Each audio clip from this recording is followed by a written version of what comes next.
Baik, assalamualaikum warahmatullahi wabarakatuh. Selamat sore.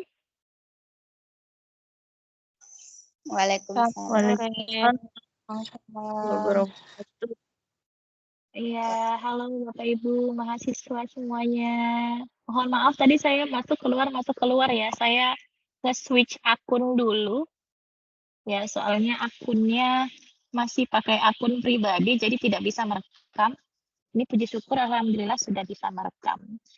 Baik, selamat sore, salam kenal kepada Bapak Ibu Wardah Taslim, Ibu Ike Rizky, lalu ada ini Bapak atau Ibu Dorce Kilang Imut. Ya, saya mau lihat seimut apa ini, mungkin bisa dibuka kameranya. Lalu Ibu Hanifah Hairun Nisa Lukman dan ini Bapak Nur Ahmadi nih, dia jelas bapak-bapak ini pasti ya. Oke, ini yang masih nampak wajahnya ini Ibu Ike Rezeki. Kita ini sebenarnya ada 15 orang ya, tapi yang baru masuk grup itu baru 5 orang. Dan sepertinya yang memang yang 5 orang ini yang memang masih masuk di sini ya. Kita langsung saja mulai, nanti kita menunggu rekan-rekan yang lainnya untuk bisa bergabung bersama kita di sini. Semoga nanti teman-teman kita yang lain yang bergabung di grup mata kuliah yang sama dengan kita itu bisa melihat notifikasi yang saya sudah berikan untuk bisa mengikuti tutorial webinar kita yang pertama untuk mata kuliah karir. Sebelum kita mulai, sebelumnya saya mau mengucapkan minal aidin wal faizin, mohon maaf lahir batin walaupun ini pertemuan perdana kita ya Bapak Ibu ya. Oke, tapi enggak apa-apa dulu kita mulai dengan mohon maaf lahir batin karena masih suasana lebaran. Saya rasa kue-kue lebarannya pun masih ada itu di depan mata. Boleh nggak apa-apa sekalian dicicipi juga enggak apa-apa. Oh iya, enggak apa-apa kalau misalkan tidak bisa open kamera karena sedang di perjalanan tidak apa-apa. Ya, kalau misalkan ternyata apa namanya sinyalnya nanti kalau misalkan open kamera agak gimana-gimana tidak masalah ya, tapi dikonfirmasi ya. Oke. Nah, baru jumpa saya Bu Wardah Taslim. Baiklah Bapak Ibu sama-sama manggilnya Bapak Ibu ya. Oke. Perkenalkan terlebih dahulu nama saya Ibu Rahmi Ramadhani, bisa panggil saya Ibu Rahmi. Saya qadarullah alhamdulillah diberikan kepercayaan oleh Kaprodi untuk memberikan pendampingan kepada Bapak Ibu mahasiswa semuanya pada mata kuliah karir zona 3. Kenapa kemarin saya tanyakan di grup terkait tentang zona waktu karena saya pernah menangani satu zona 3 tapi ternyata di dalamnya ada yang dari zona wilayah tengah, ada yang dari wilayah timur. Jadi saya agak bingung mengaturnya kalau misalkan beda-beda gitu. Tapi ternyata zona waktu yang sama Wita, jadi saya tinggal menyesuaikan saja. Saya dari Medan, Bapak Ibu semuanya, Sumatera Utara, salam kenal. Oke, di sini ada Bapak Nur Ahmadi dari Kalimantan Timur, wah jauh ya Kaltim. Tepatnya di mana Pak Nur Ahmadi di Kaltim mananya Pak? Mungkin bisa direspon. Kalau memang agak susah direspon secara langsung bisa melalui WA kalau memang tidak memungkinkan tidak apa-apa. Kabupaten Paserbu. Oke, nah itu Bapak Nur Ahmadi. Kalau saya salam kenal Pak, saya dari Medan. Bukan Horas ya Bapak Ibu, kalau Medan kalau Horas itu Toba, kalau Medan itu Ahoy. Ahoy, karena Medan itu Melayu ya kebanyakan gitu. Nah itu perkenalan singkat dari saya Bapak Ibu. Sekarang kita lanjut sebelum kita masuk materi ya, biar rileks. Karena ini masih web pertama ini ya, jadi harus benar-benar relax dulu sebelum tahu nanti apa namanya apa-apa saja yang perlu dipersiapkan untuk karir ini. Baik, kita mulai dari Ibu Wardah Taslim, yang ada Hello Kitty-nya itu kayaknya aduh imut sekali. Silakan Ibu. Ibu dari mana, asalnya dari mana, pekerjaan saat ini apa? Kalau memang sudah bekerja, silakan Ibu.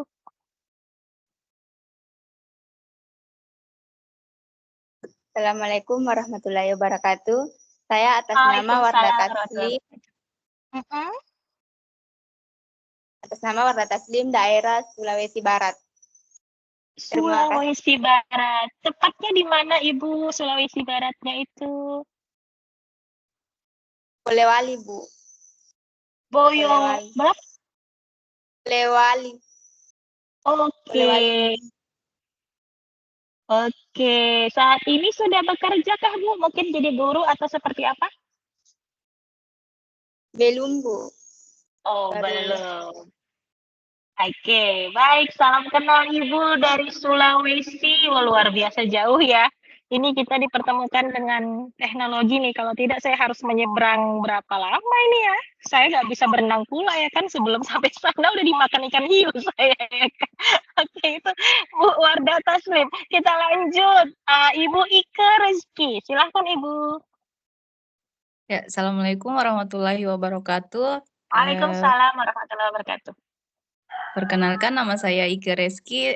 Saya berasal dari Sulawesi Tenggara, tepatnya di Konawe Kepulauan. Oh, di kepulauannya ya Bu ya. Berarti nyebrang lagi dari kota. Lagi dari kota, Bu. Wah, berapa lama itu Bu kalau dari kota Bu? Dari kota kurang lebih 3 jam, Bu, naik feri, kapal feri. Oke, wah di kepulauan nih. Saya senang kalau misalkan pergi ke daerah kepulauan ya, pantai-pantai. Aduh, maklum Bu, kalau di kota Medan mah nggak ada pantai. Yang ada, yang ada kemacetan semuanya. Salam kenal Ibu dari Sulawesi Tenggara. Wah, satu pulau dengan Ibu Wardah ya, walaupun berbeda daerahnya. Baik, kita mulai. Ini sudah bekerja atau belum? Belum, Bu. Oke, belum ya. Oke, kita lanjut. Nggak apa-apa. Karena ada juga beberapa kan mahasiswa UT yang memang sudah ada yang bekerja ya kan. Nah, jadi saya mau konfirmasi dulu.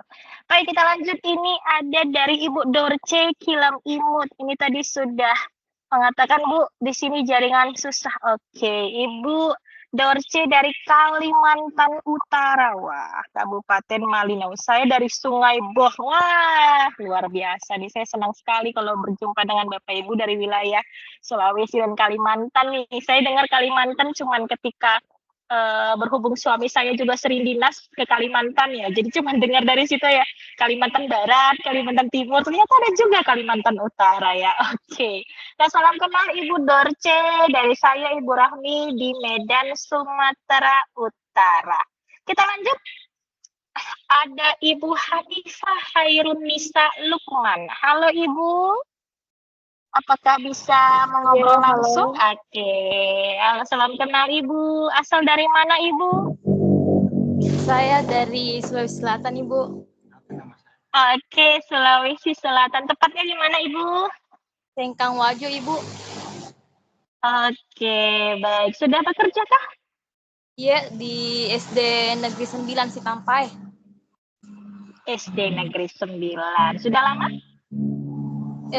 Mulai dari 2019, Ibu. Oh, sudah berarti ya. Kurang lebih sudah 4 tahun ya? Iya. Jalan 4 tahun. Iya, oke. Sudahkah status di sana P3K honor atau bagaimana? Masih honor, Ibu. Atau PNS?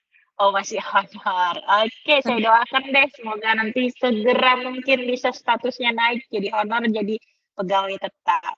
Oke, Bapak Ibu, karena di sini kita sudah seluruhnya berkenalan singkat ya, tidak perlu saya nanya alamat lengkapnya, anak berapa, suami berapa, mikes pakes, nggak perlu ya Bapak Ibu ya.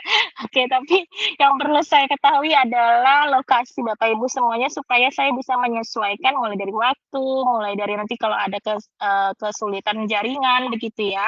Karena sebelumnya saya punya mahasiswa dari Papua Bapak Ibu, Papua agak jauh ke dalam berapa tahun yang lalu gitu ya. Jadi memang perlu beberapa penyesuaian ketika mengerjakan tugas nantinya.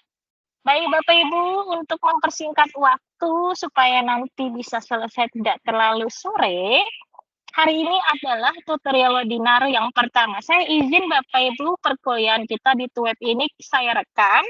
Nanti untuk kebutuhan rekaman, misalkan Bapak Ibu ingin mengulang kembali diskusi kita pada Tuweb ini, nanti akan saya share melalui link YouTube ya Bapak Ibu. Karena kalau saya share langsung dari rekaman Microsoft Teams-nya nanti terlalu berat, terlalu besar ya, agak sulit nanti mengirimkannya via WA. Tapi nanti saya upayakan selambat-lambatnya besok, kalau ini nanti malam sudah selesai rekamannya masuk ke dalam drive-nya saya, nanti langsung saya upload di YouTube saya, nanti saya langsung berikan link YouTube-nya kepada Bapak Ibu di grup. Bapak Ibu di sini sudah masuk grup semua kan? Kalau saya hitung orangnya sih sudah semua ya 5 orang. Jadi grup itu dibuat tidak lain dan tidak bukan adalah untuk memudahkan komunikasi ya Bapak Ibu. Karena kalau mengandalkan pesan di e-learning kadang tidak, kita kan kadang suka baca, kadang suka tidak tahu ada notifikasi begitu. Tapi kalau WA kan lebih sering ya karena kita lebih gampang mengaksesnya. Jadi untuk nanti terkait tentang Bu Remi bagaimana tugas, bagaimana ini dan sebagainya, kapan dikumpul tugasnya, kalau ada kendala dalam proses pengumpulan tugas atau bagaimana kita bisa diskusi di WA group seperti itu ya, terbuka Bapak Ibu ya, tapi jangan diskusi mengenai bagaimana cara buat nastar karena saya juga tidak tahu. Ya, diskusinya berkaitan dengan mata kuliah saja. Baik, Bapak Ibu yang saya banggakan, sebelum saya share screen materi kita pada hari ini, Bapak Ibu perlu diketahui bahwa mata kuliah Karel ini tidak berdiri sendiri Bapak Ibu, tapi juga dibarengi dengan mata kuliah PKP. Seperti yang Bapak Ibu ikuti, bahwa Bapak Ibu mungkin di sini sudah ada yang mengikuti PKP sebelumnya, atau mungkin ini adalah Karel ulangan atau Karel bahasanya remedial karena Karel kemarin tidak lulus, atau ini mahasiswa Karel yang baru semuanya? Iya Bu, mahasiswa Karel baru. Oke, berarti berbarengan dengan PKP ya? Oke ya, berbarengan dengan PKP. Perlu saya tekankan bahwa walaupun Karel dengan PKP itu berbarengan, tapi nanti tagihan tugasnya berbeda. Ya, kalau nanti PKP laporan tagihan luaran mata kuliahnya atau nanti tugas akhir mata kuliahnya adalah laporan penelitian, tapi kalau nanti di Karel bukan dalam bentuk laporan, tapi dalam bentuk artikel ilmiah. Karena banyak sekali mahasiswa yang salah persepsi. Jadi ketika mengumpulkan tugas Karel nanti, tugas akhir ya, di akhir pertemuan nanti ya, itu bukan mengumpulkan artikel, tapi mengumpulkan laporan yang berpuluh-puluh halaman itu. Tidak, tapi artikel itu merupakan ringkasan dari laporan Bapak Ibu di PKP. Ya, nanti saya berikan sedikit PowerPoint memberikan penjelasan seperti apa sih sebenarnya Karel itu. Izin saya share screen terlebih dahulu. Jadi hari ini kita masih materi-materi yang singkat ya Bapak Ibu ya. Sebentar. Oke. Saya buka dulu. Kalau misalkan penjelasan saya terlalu cepat, mohon nanti dikonfirmasi ya. Artinya Bu Rahmi kecepatan gitu, biar nanti saya atur ritme berbicara saya supaya tidak terlalu cepat. Maklum Bapak Ibu ya, saya memang begitu lebih cepat ngomongnya. Oke, sebentar saya share screen dulu. Bisa terlihat? Bisa Bu. Oke, saya gedein. Sudah ya. Jadi ini adalah mata kuliah Karel. Karel itu adalah karya ilmiah. Ya, karya tulis ilmiah yang merupakan mata kuliah wajib yang tidak ada bobot SKS-nya ya Bapak Ibu. Jadi hanya ada 2 penilaiannya, lulus atau tidak lulus. Jadi jangan ditanya, Bu, kok bobot SKS saya 0? Memang tidak ada SKS-nya. Jadi hanya penilaiannya lulus atau tidak lulus, L atau TL. Nah, Bapak Ibu, artikel dalam Karel ini nanti akan menghasilkan sebuah artikel. Kita nanti akan belajar bagaimanakah menulis artikel yang baik dan benar. Bagaimanakah tata cara menulisnya. Bagaimana membuat kutipan, bagaimana membuat daftar pustaka, begitu ya. Bagaimanakah kita menentukan permasalahan, bagaimana menyajikan hasil penelitian. Nah, Bapak Ibu bisa mengambil penelitian yang nanti akan kita laporkan dalam bentuk artikel ilmiah dengan 2 cara. Yang pertama, melalui penelitian yang dilakukan pada mata kuliah PKP. Kalau di mata kuliah PKP kan memang penelitiannya itu diarahkan kepada penelitian tindakan kelas atau PTK. Jadi, Bapak Ibu kan mengikuti mata kuliah PKP. Disuruh untuk melakukan mini riset ya, penelitian di lapangan. Begitu ya, ada bimbingannya oleh tutor yang lain gitu.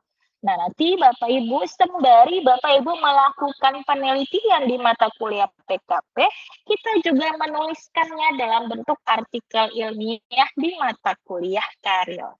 Jadi, sekali dayung, 2-3 pulau terlampaui. Cuma dibedakan ya, bukan dalam bentuk laporan, tapi bentuk artikel ilmiah. Yang nanti jumlah halamannya itu maksimal 15 halaman. Mungkin kalau laporan PKP nanti untuk penelitian tindakan kelas itu bisa sampai 40 halaman begitu ya. Karena ada bab 1, bab 2 gitu ya. Bab 1 pendahuluan, bab 2 teori, seperti skripsi gitu ya. Tapi kalau artikel tidak. Ya, nanti kita lihat seperti apa contoh-contoh artikelnya. Atau Bapak Ibu boleh juga, Bu Rahmi, saya nggak mau mengambil penelitiannya itu, artikelnya itu tentang PTK. Saya mau yang bukan PTK. Silahkan. Ya, silahkan misalkan Bapak Ibu mau melakukan penelitian studi kasus, eksperimen, historis, analisis konsep, silahkan. Tidak menjadi permasalahan. Atau Bu Rahmi, saya dulu mungkin Bapak Ibu di sini pernah kuliah, pernah melakukan penerbitan artikel ilmiah sebelumnya. Apakah boleh Bu Rahmi saya gunakan itu? Boleh, dengan catatan artikel tersebut memang terbit menggunakan selagi Bapak Ibu sebagai mahasiswa universitas terbuka. Ya, kadang ada mahasiswa yang dia mungkin sebelumnya pernah S1 ya, pernah kuliah sebelum di UT, misalkan begitu ya. Kan kadang-kadang begitu, sudah ngajar di sekolah, tapi S1-nya misalkan bukan pendidikan nih, S1-nya misalkan non-buka pendidikan, misalkan manajemen atau ekonomi begitu ya.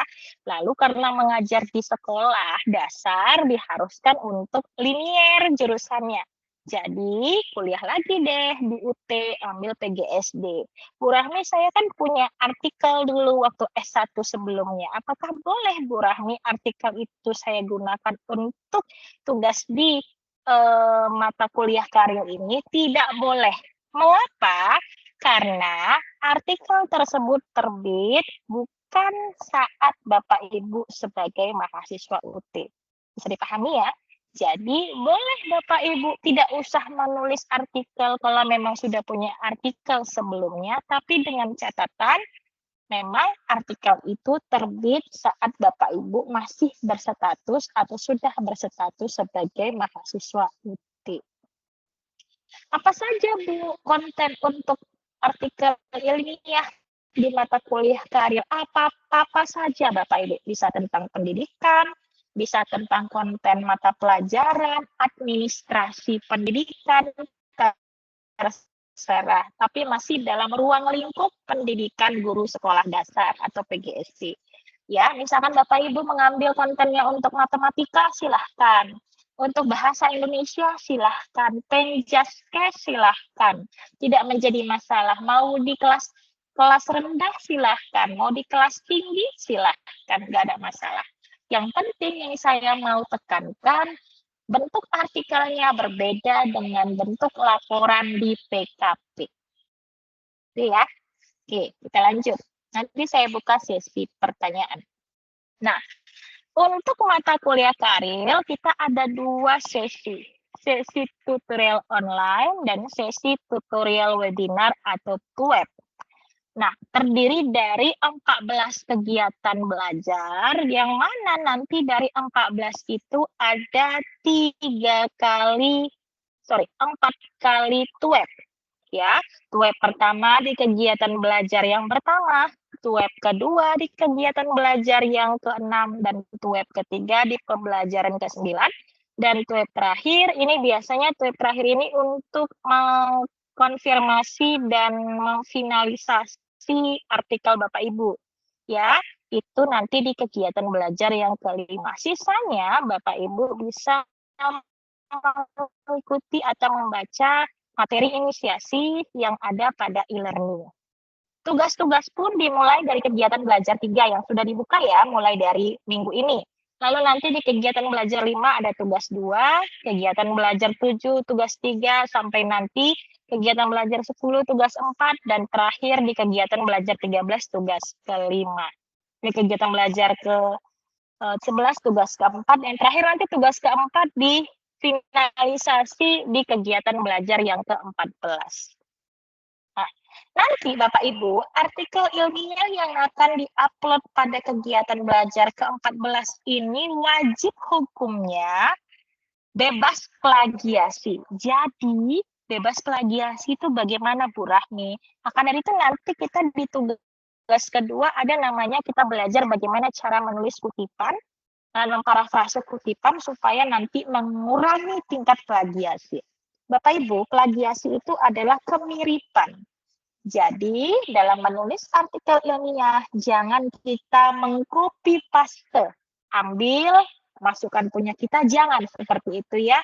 Artinya, kita boleh mengambil referensi dari orang lain, tapi kita ubah kembali kalimatnya tanpa mengubah maknanya. Paham ya? Jadi, kita bahasakan dengan bahasa kita sendiri. Ya, nah, untuk bisa lulus pada mata kuliah Karil, Bapak Ibu harus memiliki artikel yang tingkat plagiasinya maksimal 30%. Maksimal.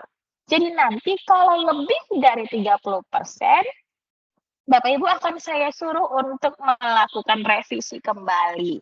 Sampai nanti benar-benar bisa di bawah 30%. Oke? Nah, janganlah Bapak Ibu melakukan kecurangan. Ini saya benar-benar harus mengatakan di awal kepada Bapak Ibu mahasiswa semuanya. Karena banyak sekali mahasiswa kita itu yang melakukan kecurangan demi mengurangi tingkat plagiasi. Jadi misalkan plagiasinya 55%, terus dia melakukan kecurangan yang ditambahkanlah huruf yang di tengah-tengah gitu ya, huruf I. Jadi kita jadi KI, ada yang menghilangkan salah satu huruf dan sebagainya. Pokoknya kecurangan yang sering sekali ada di dalam internet ya, yang di TikTok, yang di YouTube yang memberitahukan bagaimana cara menurunkan plagiasi, tapi itu semuanya dilarang.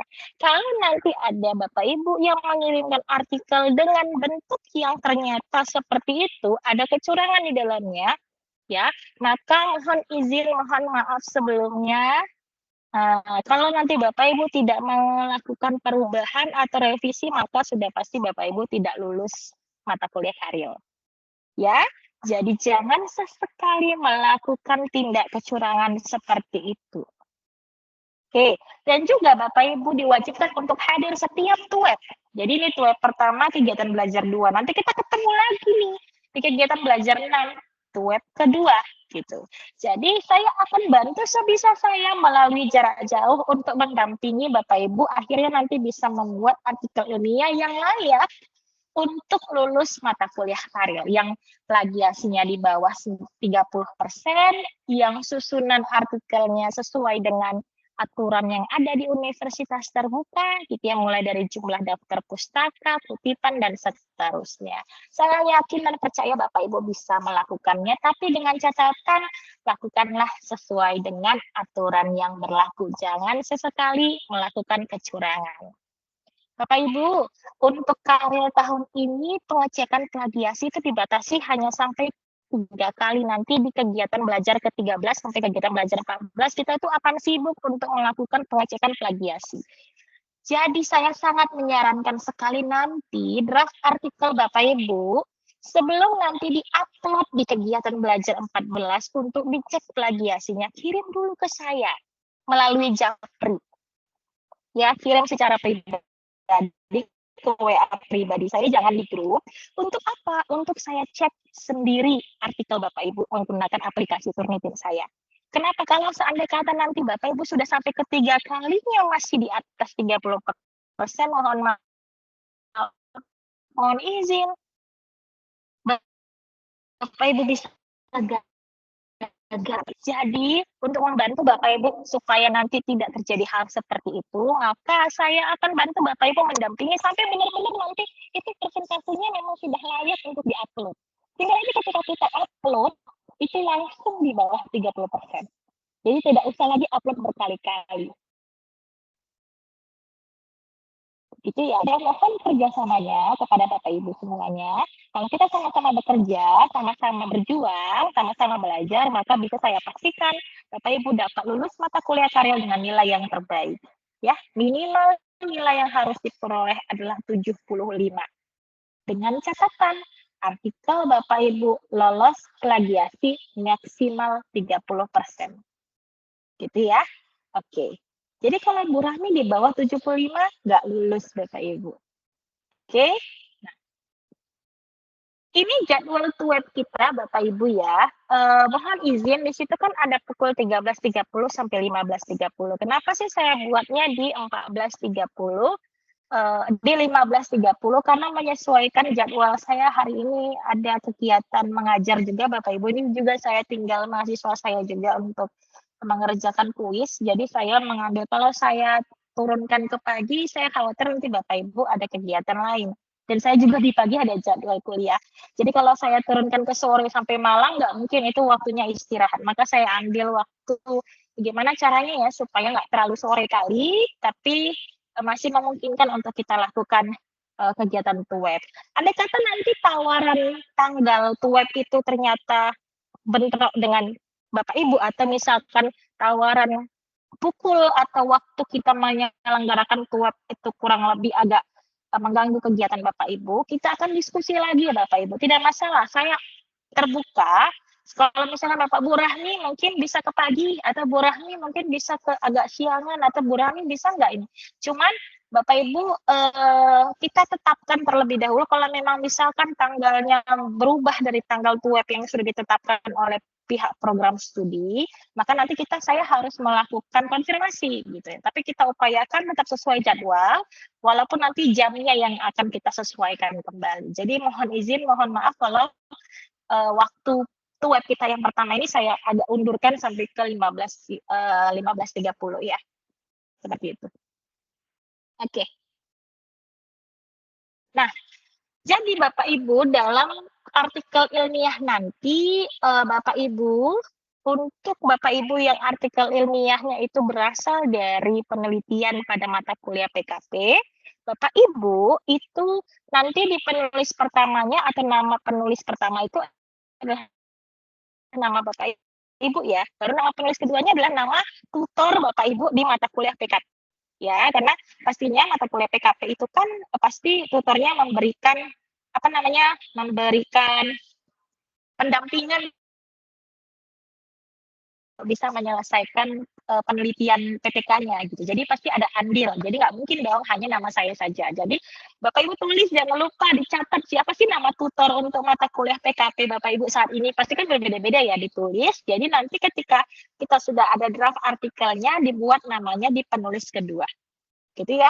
Tapi kalau Bapak Ibu nanti artikelnya bukan berasal dari PKP, artikel yang lain Bapak Ibu mau bikin sendiri selain dari penelitian PTK Bapak Ibu di mata kuliah PKP, boleh Bu Rahmi, boleh. Tapi nanti penulisnya hanya 2.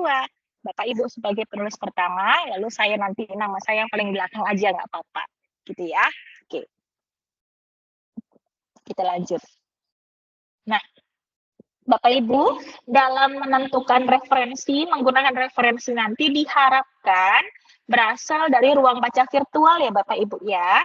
Jadi manfaatkan yang sudah diberikan akses oleh universitas terbuka untuk Bapak Ibu jadikan sebagai bahan bacaan.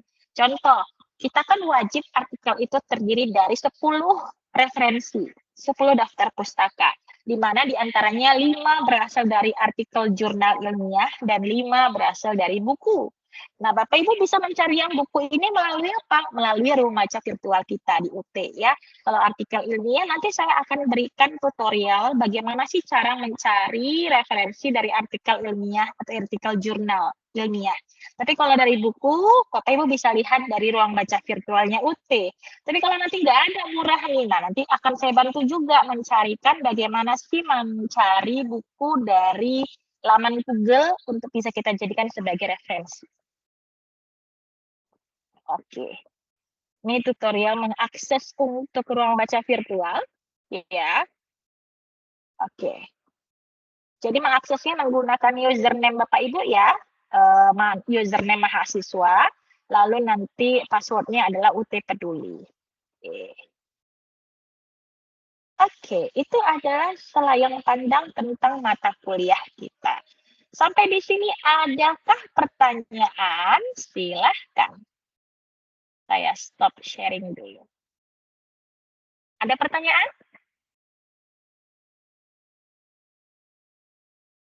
Kalau tidak ada, kita lanjut.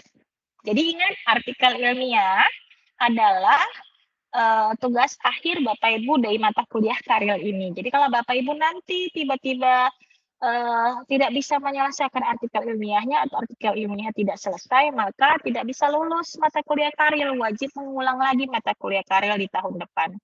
Atau Bapak Ibu misalkan artikel ilmiahnya tidak sesuai ketentuan gitu ya, plagiasinya di atas 30%, jumlah daftar pustakanya kurang dari 10 begitu ya. Dan juga misalkan Bapak Ibu tidak pernah mengikuti TUAP sama sekali gitu ya.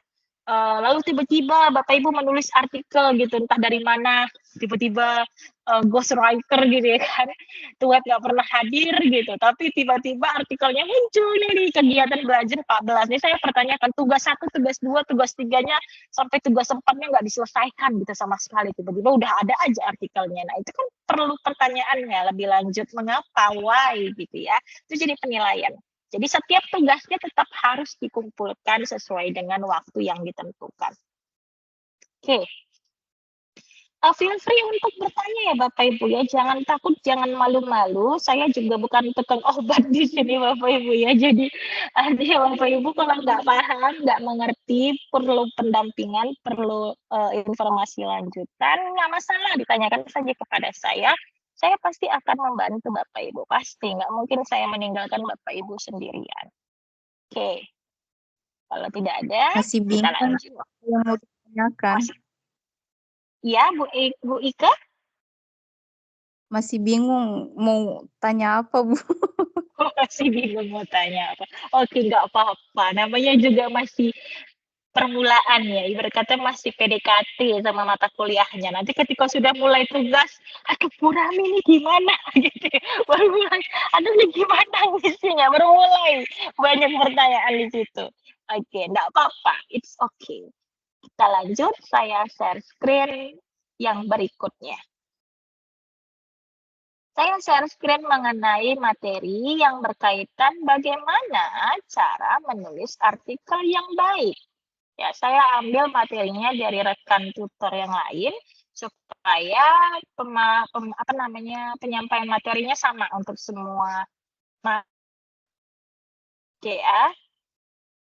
Nah, kita harus pahami dulu apa itu artikel ilmiah.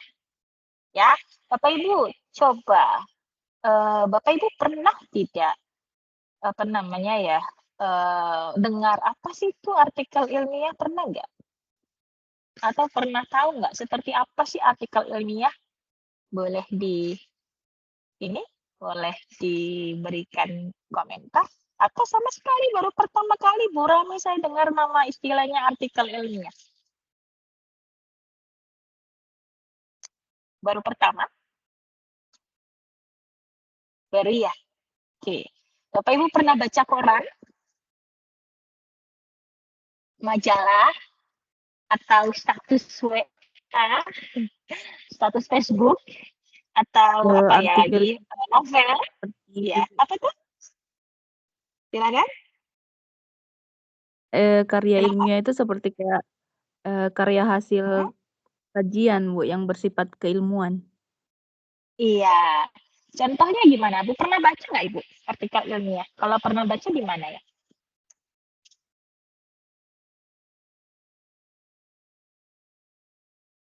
Belum pernah?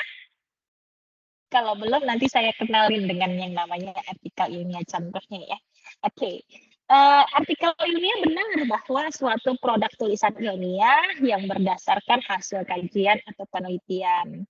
disusun menggunakan kaidah yang disetujui oleh masyarakat keilmuan. Jadi tetap berkaitan dengan sebuah tulisan. Bedanya dengan tulisan di Facebook, tulisan di WA status, tulisan di mana lagi? Di koran, di majalah, misalkan begitu ya, di novel, adalah artikel ilmiah itu pakem dengan aturan tata tulisnya. Yang pertama, tata bahasa sesuai dengan Kamus Besar Bahasa Indonesia ya. Ejaan yang disempurnakan pastinya ya. Jangan pula membuatnya kalimat majemuk bertingkat 1, 2, 3 sampai titiknya itu di kalimat di baris ke-10 baru dia titik gitu kan, nggak bernafas nanti kita kalau bacanya gitu. Nggak juga seperti itu ya. Jadi menyesuaikan dengan tata bahasa kita. Lalu pastinya ada kaidah-kaidah yang lain yang kaidahnya itu disesuaikan dengan penelitian yang kita lakukan. Jadi berdasarkan penelitian. Kalau status Facebook kan berdasarkan pengalaman pribadi gitu ya kan. Kalau status WA juga kadang-kadang gitu ya kan, pengalaman pribadi.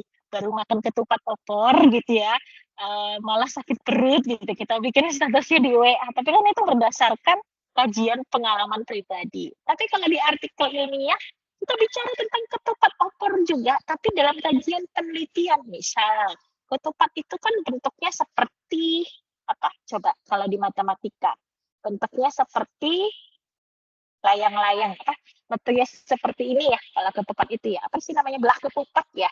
Nah, belah ketupat. Di Kalimantan sama di Sulawesi juga kalau lagi lebaran pakai ketupat ya.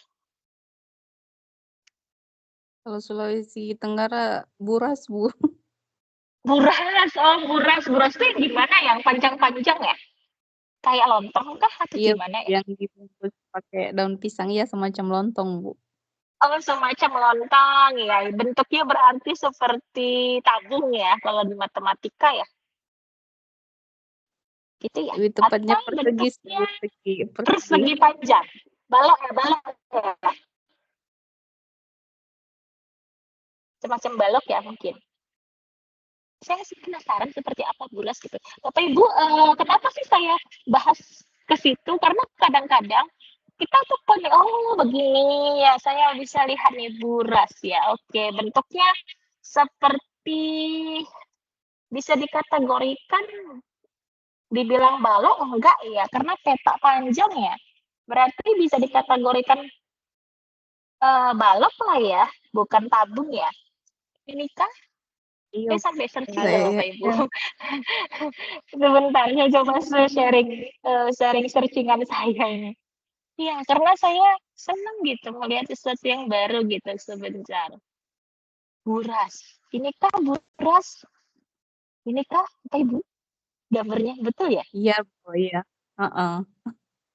Iya ya. Betul ya. Oke. Kenapa sih saya tiba-tiba ngomongin ini? Karena tadi saya baru WA-an sama teman saya di Tangerang ya, Banten. Beliau itu menulis suatu artikel ilmiah Bapak Ibu, tapi tentang apa Bapak Ibu? Tentang ketupat sama lepet. Alasannya apa? Alasannya adalah beliau itu baru makan ketupat sama lepet saat lebaran. Lalu beliau itu kepikiran, oh ternyata bentuknya itu seperti geometri bidang datarnya kalau di SD sama SMP. Ketupat itu seperti belah ketupat, lepet itu seperti ya balok lah ya, walaupun tidak sempurna. Atau limas kali ya, 5 segi 4. Nah, atau lima segitiga. Atau kalau kita di sini di Medan namanya lepat bugis, bentuknya seperti piramida gitu. Nah, itu kan berdasarkan pengalaman, tapi bukan pengalaman memakannya yang kita tuliskan dalam artikel ilmiah. Tapi pengalaman penelitiannya. Artinya, kita bisa mengangkat hal-hal yang berkaitan dengan buras tadi, tapi dalam konsep penelitian dalam pembelajaran. Gitu, menjadikan buras sebagai contoh media dalam mengajarkan tentang geometri kepada siswa, menggunakan apalagi bentuk-bentuk geometri yang lebih sering dilihat anak-anak tuh, misalkan tempat kapur, tempat spidol dan sejenisnya. Nah, itu Bapak Ibu misalkan melakukan penelitian menggunakan hal tersebut lalu ditulis dengan menggunakan kaidah penelitian gitu ya, maka bisalah disebut dikategorikan itu sebagai artikel ilmiah. Gitu. Jadi pengalaman pun bisa kita gunakan sebagai artikel ilmiah, tapi bedanya kalau status di Facebook kan pengalaman makan buras, kan gitu. Pengalaman membuat buras gitu. Atau gimana sih rasanya makan buras di rumah tetangga lebih enak nggak dengan buras yang mau saya buat sendiri gitu. Tapi kalau di penelitian enggak seperti itu, tapi di penelitian untuk di artikel ilmiah buras sebagai media pembelajaran geometri di sekolah dasar. Nah, itu kan keren sih Bapak Ibu. Artinya siapa sih anak-anak di Sulawesi ataupun di Kalimantan yang nggak kenal dengan buras gitu. Kalau di Medan, siapa sih yang nggak kenal dengan lontong gitu ya. Bentukan lontong mah seperti apa lemang gitu. Saya pernah Bapak Ibu meneliti tentang lemang Melayu yang bentuknya seperti tabung yang dimasak pakai bambu. Saya pernah mengajarkan siswa SMP menggunakan lemang sebagai konsep untuk memahami statistika. Nah, unik kan Bapak Ibu? Jadi nggak selamanya penelitian itu harus yang wah gitu, enggak juga gitu. Tapi pengalaman-pengalaman pun bisa kita jadikan sebagai sebuah penelitian. Oke. Ini sepertinya bakal akan ada banyak ide baru nih buat Bapak Ibu untuk seru juga ya bikin buras jadi media belajar matematika. Bisa media belajar bahasa Indonesia juga bisa menulis karangan narasi berdasarkan pengalaman memakan buras kan bisa juga. Nah, jadi yang lebih sederhana. Nah, jadi apa sih target untuk mata kuliah kita? Seperti saya katakan tadi, targetnya pastinya adalah menghasilkan artikel ilmiah sebagai syarat kelulusan yang nantinya akan diunggah pada laman repositori UT.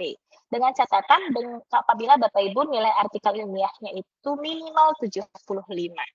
Gitu ya, minimal 75 itu sudah pasti lulus ya. 75 dengan catatan juga tingkat plagiasinya di bawah 30%. Oke. Nah, ini yang perlu kita pahami Bapak Ibu. Nanti kita lihat satu contoh artikel ilmiah ya. Kita akan sesuaikan strukturnya dengan yang sudah ada di sini. Sebentar, saya infokan ke mahasiswa saya yang saya tinggal dulu ya.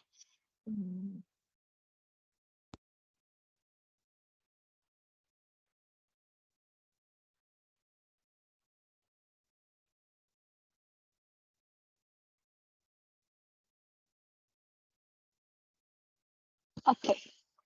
Nah, bagian-bagian dari artikel ilmiah itu terdiri dari pastinya judul artikel. Ya, lalu ada nama penulisnya atau nama pengarangnya. Afiliasi itu adalah lokasi tempat kita atau universitas tempat Bapak Ibu bekerja atau tempat Bapak Ibu menimba ilmu. Kalau di Bapak Ibu kan berarti afiliasinya universitas terbuka.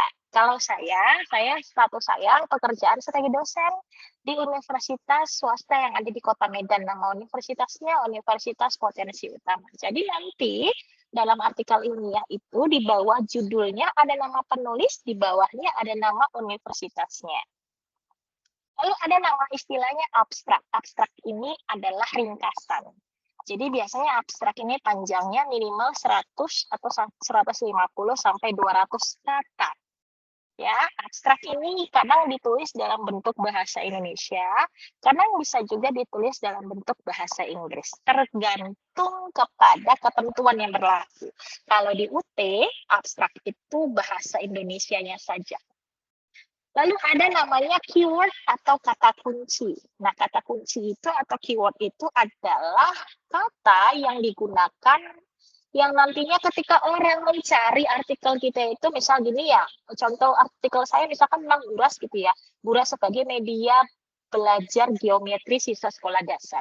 Lalu kata kunci saya buras. Ketika orang mengetik buras di Google, maka nanti pasti masuk artikel kita gitu. Artinya orang pasti akan lihat artikel punya kita. Kenapa? Karena kata kunci yang kita masukkan di artikel kita itu adalah buras. Gitu. Contohnya ya, geometri bidang datar gitu. Jadi orang kalau misalkan menuliskan geometri bidang datar, maka nanti akan muncul di laman pencarian Google itu adalah artikel punya kita. Jadi itu fungsi dari kata kunci. untuk memudahkan orang melihat artikel kita menggunakan keyword-keyword yang sudah kita tentukan. Lalu ada namanya pendahuluan atau bahasa lainnya latar belakang masalah. Ya, lalu ada metode penelitian, ada analisis data, ada hasil dan pembahasan, ada kesimpulan, dan terakhir daftar pustaka atau daftar rujukan atau referensi, sama saja itu ya. Jadi harus ada ini semua di artikel ilmiah yang nanti Bapak Ibu selesaikan dan dijadikan sebagai tugas akhir mata kuliah Karil.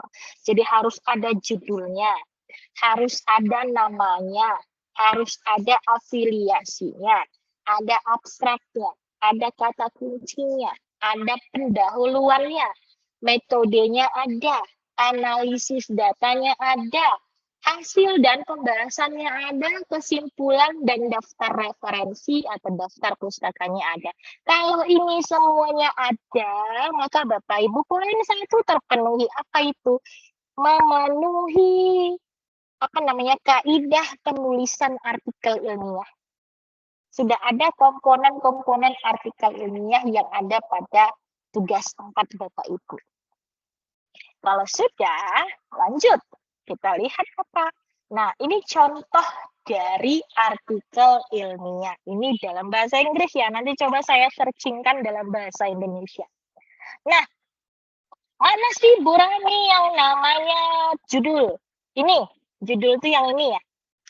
Oke, Bapak Ibu mudah-mudahan masih bisa mengikuti ya. Judul itu yang ini ya. The Study of Biology Practical Model in Institute of Teacher Education. Atau penelitian model praktikum biologi di Institut Pendidikan Guru. Ya. Nah, ini itu adalah judul. Oke. Lalu, ini saya bisa pakai, enggak ya? Enggak bisa. Lalu yang Paramita Cahyani, Aloysius Duran, dan bla bla bla bla, ini adalah nama penulisnya. Jadi nanti nama penulis pertama yang ini nama Bapak Ibu, contohnya misalkan Ibu Wardah Taslim. Wardah Taslim, baru nanti nama tutor PKP-nya siapa? Nama tutor PKP-nya Bu Wardah siapa ya kalau boleh tahu? Pak Rahmat, Bu. Nah, nanti nama Pak Rahmat tulis di sini. Pak Rahmat apa namanya?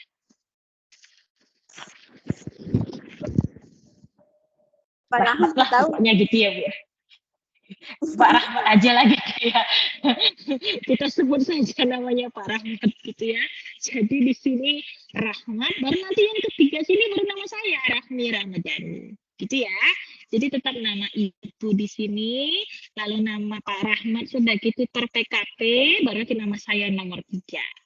Baru di sini ini yang disebut juga sebagai afiliasi. Berarti nanti di sini universitas terbuka. Atau bisa pakai program studi di depannya. Program studi guru sekolah pendidikan, guru sekolah dasar, universitas terbuka, Indonesia. Misalnya begitu ya. Kalau saya nanti di sini Universitas Potensi Utama, Medan, Indonesia. Gitu. Nah, sudah ada judul, sudah ada nama penulis, lalu udah ada afiliasi, lalu kita masuk abstrak. Ini abstrak, ini kebetulan bahasa Inggris ya. Abstraknya ini singkat kan? Nah, jadi tidak 1 halaman, setengah halaman pun tidak, 1/4 kan tidak saya rasa ini ya. Mungkin lah yang maksimal 1/4 halaman.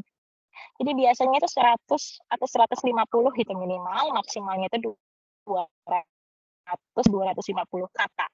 Ya. Lalu ini yang disebut dengan keyword. Nah, kata kunci.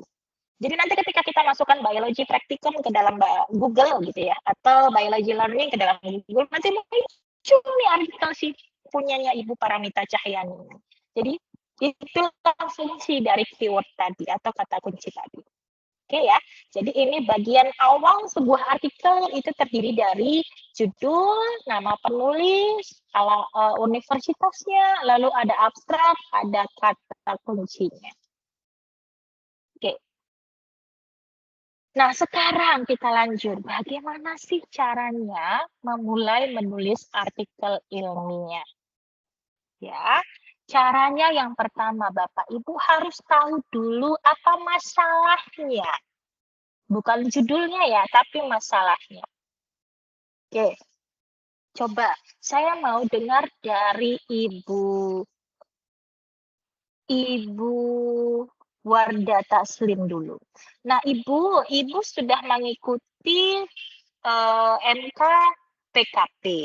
Nah, ketika di MK PKP sudah sampai mana Bu belajarnya Bu? Apakah sudah sampai melakukan atau membuat kerangka penelitian atau bagaimana? Boleh diceritakan?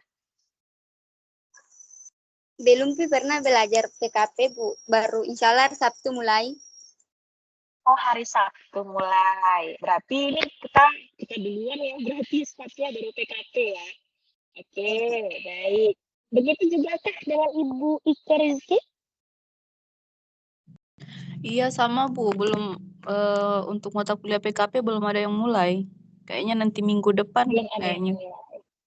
Minggu depan ya baru mulai. Oke, enggak apa-apa. Jadi nanti ini sebagai bantuan juga untuk mata kuliah PKP ya. Jadi nanti ketika Bapak Ibu mengikuti mata kuliah PKP pasti kan ujung-ujungnya Bapak Ibu melakukan penelitian nih. Jadi harus bisa cari tahu dulu nih lokasi penelitiannya. Kalau tadi Ibu Hanifah kan udah ada sekolahnya ya. Jadi lebih mudah ya. Jadi bisa sambil ngajar sambil melakukan penelitian. Nah, kalau Ibu Wardah, Ibu Ike, mungkin Ibu Dorce, mungkin Bapak Nur Ahmadi, kalau memang sudah punya sekolah lebih enak. Kalau belum, mulai dari sekarang nih, cari lokasi penelitiannya di mana gitu. Bu Wardah udah nemu nggak sekolah yang kira-kira bisa nih, nanti kalau saya penelitiannya di sini itu sudah nemu nggak? Sudah ada Ada, nggak? Bu. Oh, Di samping syukurlah udah ada. Udah dipantau-pantau dari sekarang ya gitu ya, ini harus di sini nih gitu ya, udah agak deket-deket ya gurunya, Bu boleh ya nanti saya penelitiannya di sini boleh ya. Nah kalau sudah, tugas Bapak Ibu sekarang adalah melakukan kunjungan lapangan, observasi dulu ke kelas masing-masing yang ada di sekolah tujuan. Ya observasi dulu, maksudnya apa Bu Rahmi? Cari tahu dulu apa sih yang menjadi kendala siswa itu di kelas. Bu Wardah rencananya di kelas berapa? kelas 2, Bu. Kelas 2. Oke, di kelas 2. Nah, di kelas 2 itu kira-kira apa sih masalahnya? Apakah di matematikanya kah? Apakah di bahasa Indonesianya kah? Apakah mungkin di mata pelajaran agamanya kah? Dan sebagainya. Jadi harus bahasanya harus tahu dulu masalah yang mau diangkat dalam penelitian. Jangan ujuk-ujuk ya, udah saya membuat ini Bu Rahmi ya. Kalau enggak ada masalahnya mau macam mana gitu ya. Kalau misalkan kita datang ke rumah sakit, dokternya mau mengobati pasien, kalau pasiennya nggak ada sakitnya, apa yang mau diobati? Nah, penelitian juga sama. Penelitian itu adalah menyelesaikan masalah dan memberikan solusi terhadap masalah tersebut. Jadi, kalau misalkan nggak ada masalah, bagaimana kita mau memberikan solusinya. Jadi, observasi dulu. Jadi nanti di PTK itu kan ada fase observasi kelas. Jadi, Bapak Ibu silahkan mulai, walaupun PKP nanti belum mulai, jadi saya yakin dan percaya nih, PKP pasti di awal mengarahkan Bapak Ibu lakukan observasi kelas. Nah, sebelum mulai itu, bisa dan kita mulai duluan. Gitu. Jadi, memudahkan Bapak Ibu. Jadi, silahkan dicari dulu, observasi dulu apa yang menjadi suatu permasalahan. Supaya apa? Supaya nanti kita bisa tahu apakah masalah itu layakkah untuk kita jadikan sebagai suatu penelitian di PKP yang nantinya akan kita tuliskan dalam bentuk artikel ilmiah di Caril atau tidak. Ya, tidak harus ada masalah dulu. Saya kasih contoh deh begini.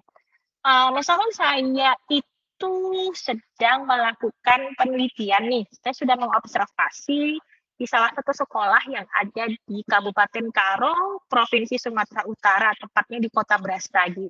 Bu Ibu, Bapak Ibu pernah dengar Brastagi? Pernah dengar Gunung Sinabung nggak di TV? Pernah Bu. Gunung Sinabung, Brastagi ya. Oke ya, dingin tempatnya ya. Itu tapi sekarang udah tidak sedingin dulu lagi. Kalau di Jakarta, kalau di Jawa itu namanya puncak ya. Kalau di Sulawesi, di tempat Bu Wardah, ada nggak daerah dingin? Daerah pegunungan ada nggak? Ada. Ada Di ya. Mama. Ada apa nama daerah? Apa nama daerahnya Bu? Masa. Mamasa. Mamasa? Dingin. Oke, mamasa ya. Dingin ya. Iya, sama di Brastagi juga sama mau dingin. Nah, ketika saya ke sana jalan-jalan, saya melihat, mengobservasi beberapa sekolah. Kebetulan saya sekolahnya di sekolah SMP. Saya lihat ternyata banyak sekali siswa kita itu kesulitan dalam menyelesaikan soal-soal yang sifatnya itu soal-soal cerita, soal-soal khususnya soal-soal dalam bentuk grafik ya. Dikasih grafik batang, misal gitu ya, atau dikasih diagram lingkaran, itu nggak bisa menjawab informasi yang ada di situ. Berarti apa? Lemahnya di mana? Lemahnya di numerasinya, gitu ya. Atau bahasa sekarang ya, bahasa sekarang di kurikulum Merdeka itu numerasi atau literasi matematika.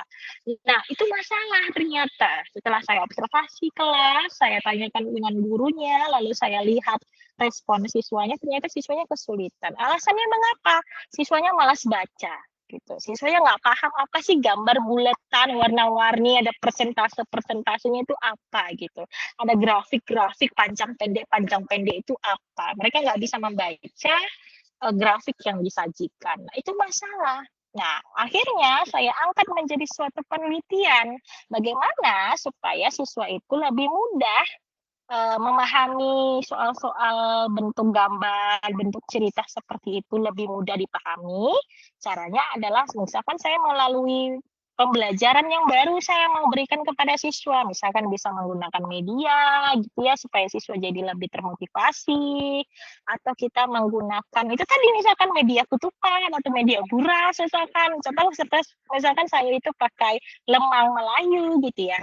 Lemang Melayu supaya anak itu bisa tahu mana itu panjang, mana itu pendek. Kalau dalam proses pembuatan lemang kan Bapak Ibu sedikit saya cerita, itu dia pakai apa namanya bambu-bambu yang dia dipotong itu nggak rata. Kalau yang tradisionalnya, kalau yang sudah modern kan sudah ada cetakannya sama rata semua gitu.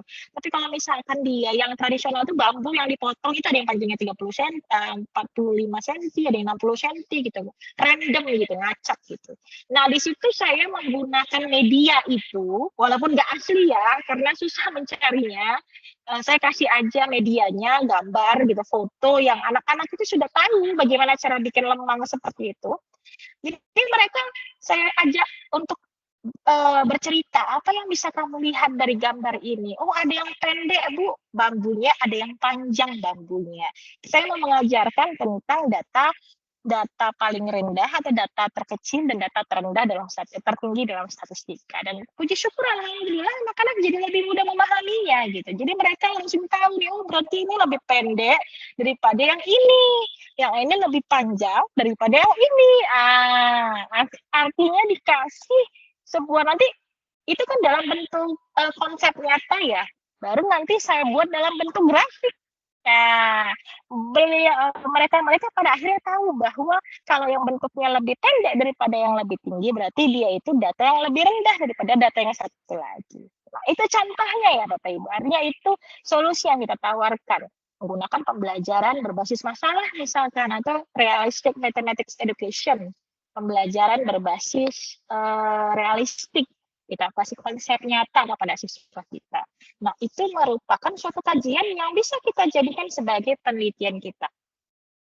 Ketika kita sudah tahu masalah, kita sudah tahu bahwa kajian tersebut layak untuk kita kaji dan memang ada di lapangan, memang benar-benar nih karena saya melakukan observasi di sekolah itu. Lalu kita bisa menentukan judulnya. Judul nggak boleh panjang-panjang Bapak Ibu ya, sepanjang jalan kenangan jangan. Ya tidak boleh lebih dari 20 kata. Jadi kalau nanti bikin judul ya jangan banyak-banyak, 15 kata saya rasa sudah cukup. Bentar ya Bapak Ibu. Sudah siap? Kasih. Oke. Kita lanjut. Oke. Jadi setelah menentukan judul, baru nanti kita sesuaikan apakah judul itu menarik atau tidak menarik, gitu ya. Atau judul itu ternyata sudah pasaran, atau judul itu lebih cocok untuk dijadikan laporan penelitian, bukan artikel ilmiah, gitu. Nah, itu nanti kita sesuaikan kembali. Baru nanti kita bisa merancang kerangka artikelnya. Kerangka artikel ini tadi ada pendahuluan, ada metode, ada analisis data, ada kesimpulan, dan ada daftar pustaka. Oke. Nah, sekarang Bapak Ibu, kita lihat terlebih dahulu. Saya stop share dulu. Ya, kita buka terlebih dahulu e-learning kita. Untuk kita lihat apa sih yang diharapkan di tugas pertama.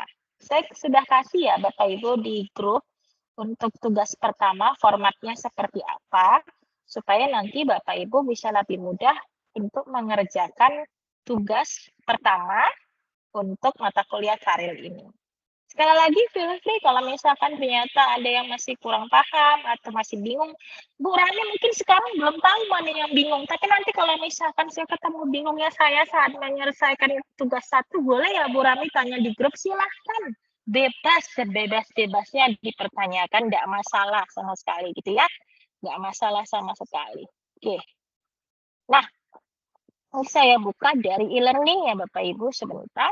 Saya share screen dulu lagi sebelum kita masuk ke contoh format tugas satu ya.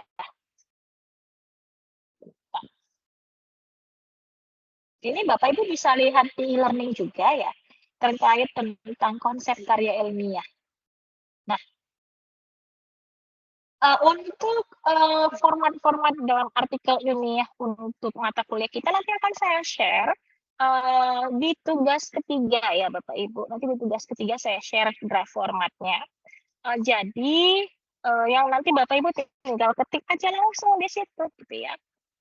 Ketik aja langsung. Yang paling penting yang ini. Ya, mungkin saya gedein supaya lebih jelas. Oke, ya. Jadi di UT itu sendiri punya ketentuan. Ketentuannya adalah artikel itu harus bebas plagiasi. Itu saya katakan tadi, maksimal 30%. Jadi kaidah penulisannya tadi yang ada pendahuluan, mulai dari abstrak, judul, nama penulis, universitas, abstrak, keyword, sampai nanti ke daftar pustaka harus lengkap. Berderet gitu ya. Ketika itu sudah terpenuhi, maka poin pertama sudah terpenuhi. Lalu ketika nanti dicek plagiasi, ternyata Bapak Ibu plagiasinya di bawah 30%, oke, sudah memenuhi syarat. Lalu syarat terakhir apa? Ini memuat sekurang-kurangnya 10 referensi. Minimal 10 daftar pustaka, 5 dari artikel jurnal, dan 5 dari buku yang terbitnya 5 tahun terakhir. 5 tahun terakhir berarti ini 2024, berarti 2019 atau 2018 ya Bapak Ibu ya. Oke. Oke. Nah, ini ya. Jadi seperti yang saya sudah sampaikan tadi, karir mata kuliahnya berdiri sendiri, walaupun dia berbarengan dengan mata kuliah PAP dan PKP, tapi dia tidak berkait ya Bapak Ibu. Artinya tetap berdiri sendiri nanti dia. Kriteria kelulusannya itu adalah lulus dan tidak ada bobot SKS sama sekali.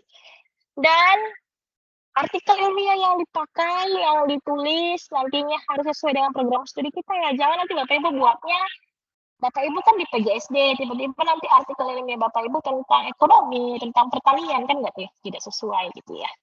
Lalu, ini yang saya katakan tadi, skor kelulusannya adalah 75 minimal, dan status kelulusan hanya ada 2, lulus, L, atau tidak lulus. Ya, kalau nanti tidak lulus bagaimana Bu Rani? Silahkan mendaftar kembali atau registrasi kembali di tahun berikutnya atau di semester berikutnya. Oke. Itu terkait kriteria kembali. Sekarang kita buka kembali apa sih yang harus Bapak Ibu pahami untuk tugas 1. Ya. Sebentar, saya buka dulu yang sudah saya share kepada Bapak Ibu sebentar ya.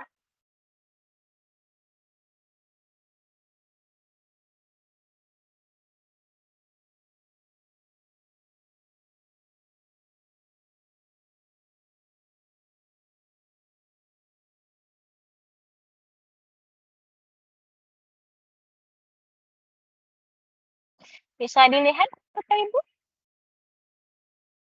Format tugas 1. Saya, oke. Jadi tugas Bapak Ibu yang pertama, silahkan mencari 5 artikel jurnal, Bapak Ibu ya. Jadi 5 artikel jurnal dan 5 buku, lalu Bapak Ibu rangkumlah itu artikel jurnal dan bukunya, gitu ya. Untuk nantinya Bapak Ibu bisa selesaikan pada tugas pertama. Nah, jadi Bapak Ibu harus tahu dulu nih, kira-kira apa sih rencana dari judul artikel Bapak Ibu. Contoh nih ya, contoh ya. Misalkan ini artikelnya itu dari PKP ya, dari penelitian dari mata kuliah PKP yang dia jenis penelitiannya PTK, penelitian tindakan kelas. Misalkan judul penelitiannya begini ya. Ini ciri penelitian tindakan kelas pasti ada kata-kata upaya. Upaya meningkatkan gitu ya hasil belajar matematika siswa melalui permainan atau melalui permainan. Ini saya sedang riset juga nih. Permainan pecah piring. Bapak Ibu pernah dengar nggak permainan pecah piring? Tidak, Bu. Ada tidak ya pada materi pecahan bagi siswa pecahan di kelas. Pecahan itu kelas berapa ya? Kelas 2 kah atau kelas 3? Kelas 2, kelas 3. 3. Kelas 3 kayaknya, Bu. Kelas 3 ya. Nah, ini saya sudah bikin suatu riset tentang ini, Bu. Ini judulnya. Bentar. Ini contoh judulnya ya. Nggak harus judul begini ya. Ini hanya saya kasih contoh supaya memudahkan. Bentar. Saya agak gedein dikit. Jadi ini judulnya. Upaya meningkatkan hasil belajar matematika siswa melalui permainan pecah piring. Pecah piring itu gini Bapak Ibu. Jadi di Medan, di Sumatera Utara ya, karena ini bukan permainan di kota Medan, tapi ini kebanyakan di daerah lain di Sumatera Utara. Tapi banyak siswa kita yang tahu gitu. Cuman anak zaman sekarang kan mana mau lagi yang melakukan permainan tradisional ya. Biasanya kan hanya mainnya main handphone aja gitu ya. Ini Bapak Ibu mungkin tahu pecahan asbes ya, mungkin asbes. Apa namanya itu ya? Pun enggak, kalau kami biasa pakai pecahan asbes. Asbes itu untuk ini Bapak Ibu, untuk langit-langit rumah. Bapak Ibu tahu asbes kan? Pernah dengar asbes? Saya nggak tahu istilah kalau di Sulawesi atau di Kalimantan namanya apa ya? Kalau yang di atas kayak gipsum gitu. Kalau zaman dulu bukan gipsum. Ya, Bu. Gipsum, iya semacam gipsum. Gipsum. Kalau gipsum kan zaman sekarang ya Bu ya. Kalau yang dulu itu kan ada asbes. Gimana ya bentuk asbes? Atau pecahan keramik. Keramik, biasanya kan orang tukang-tukang gitu kan pakai pecahan keramik gitu. Atau bisa juga dulu itu zaman saya dulu kecil itu pakai kerang-kerang. Kerang-kerang mungkin saya cuma searching asbes itu bentuknya seperti ini. Seru loh Bapak Ibu kalau kita pakai media-media yang atau permainan tradisional untuk kita gunakan dalam pembelajaran gitu. Asbes zaman dulu gitu. Ini gimana ya? Asbes dia botolnya peta-peta gitu. Asbes peta, coba saya. Ya semacam gipsum sih, tapi dia ini. Saya ingat nih asbes zaman dulu, mungkin sekarang udah nggak ada lagi kali ya. Oke, dia petak-petak yang kita bisa gunting-gunting atau kita bisa patah-patahin jadi bentuknya bentuk patahan. Ini mungkin saya coba sharing dulu ke Bapak Ibu. Ini saya lakukan ini supaya Bapak Ibu punya ini ya, punya apa namanya, apa bahasanya ya, ide gitu ya, punya ide, oh iya ternyata bisa seperti itu ya gitu. Sebentar. Ini.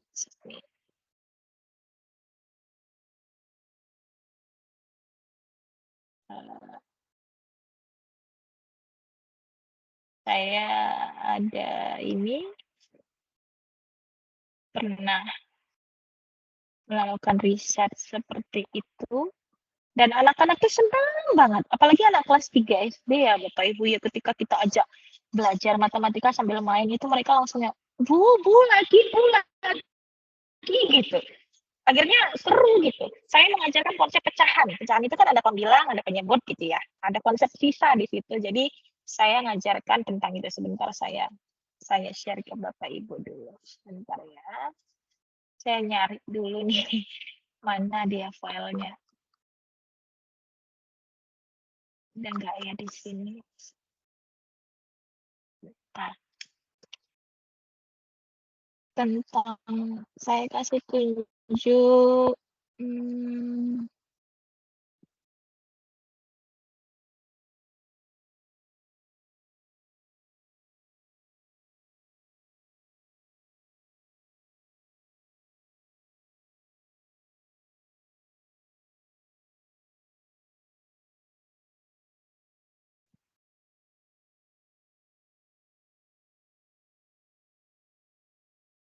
Nah ini. Ya, saya coba share dulu.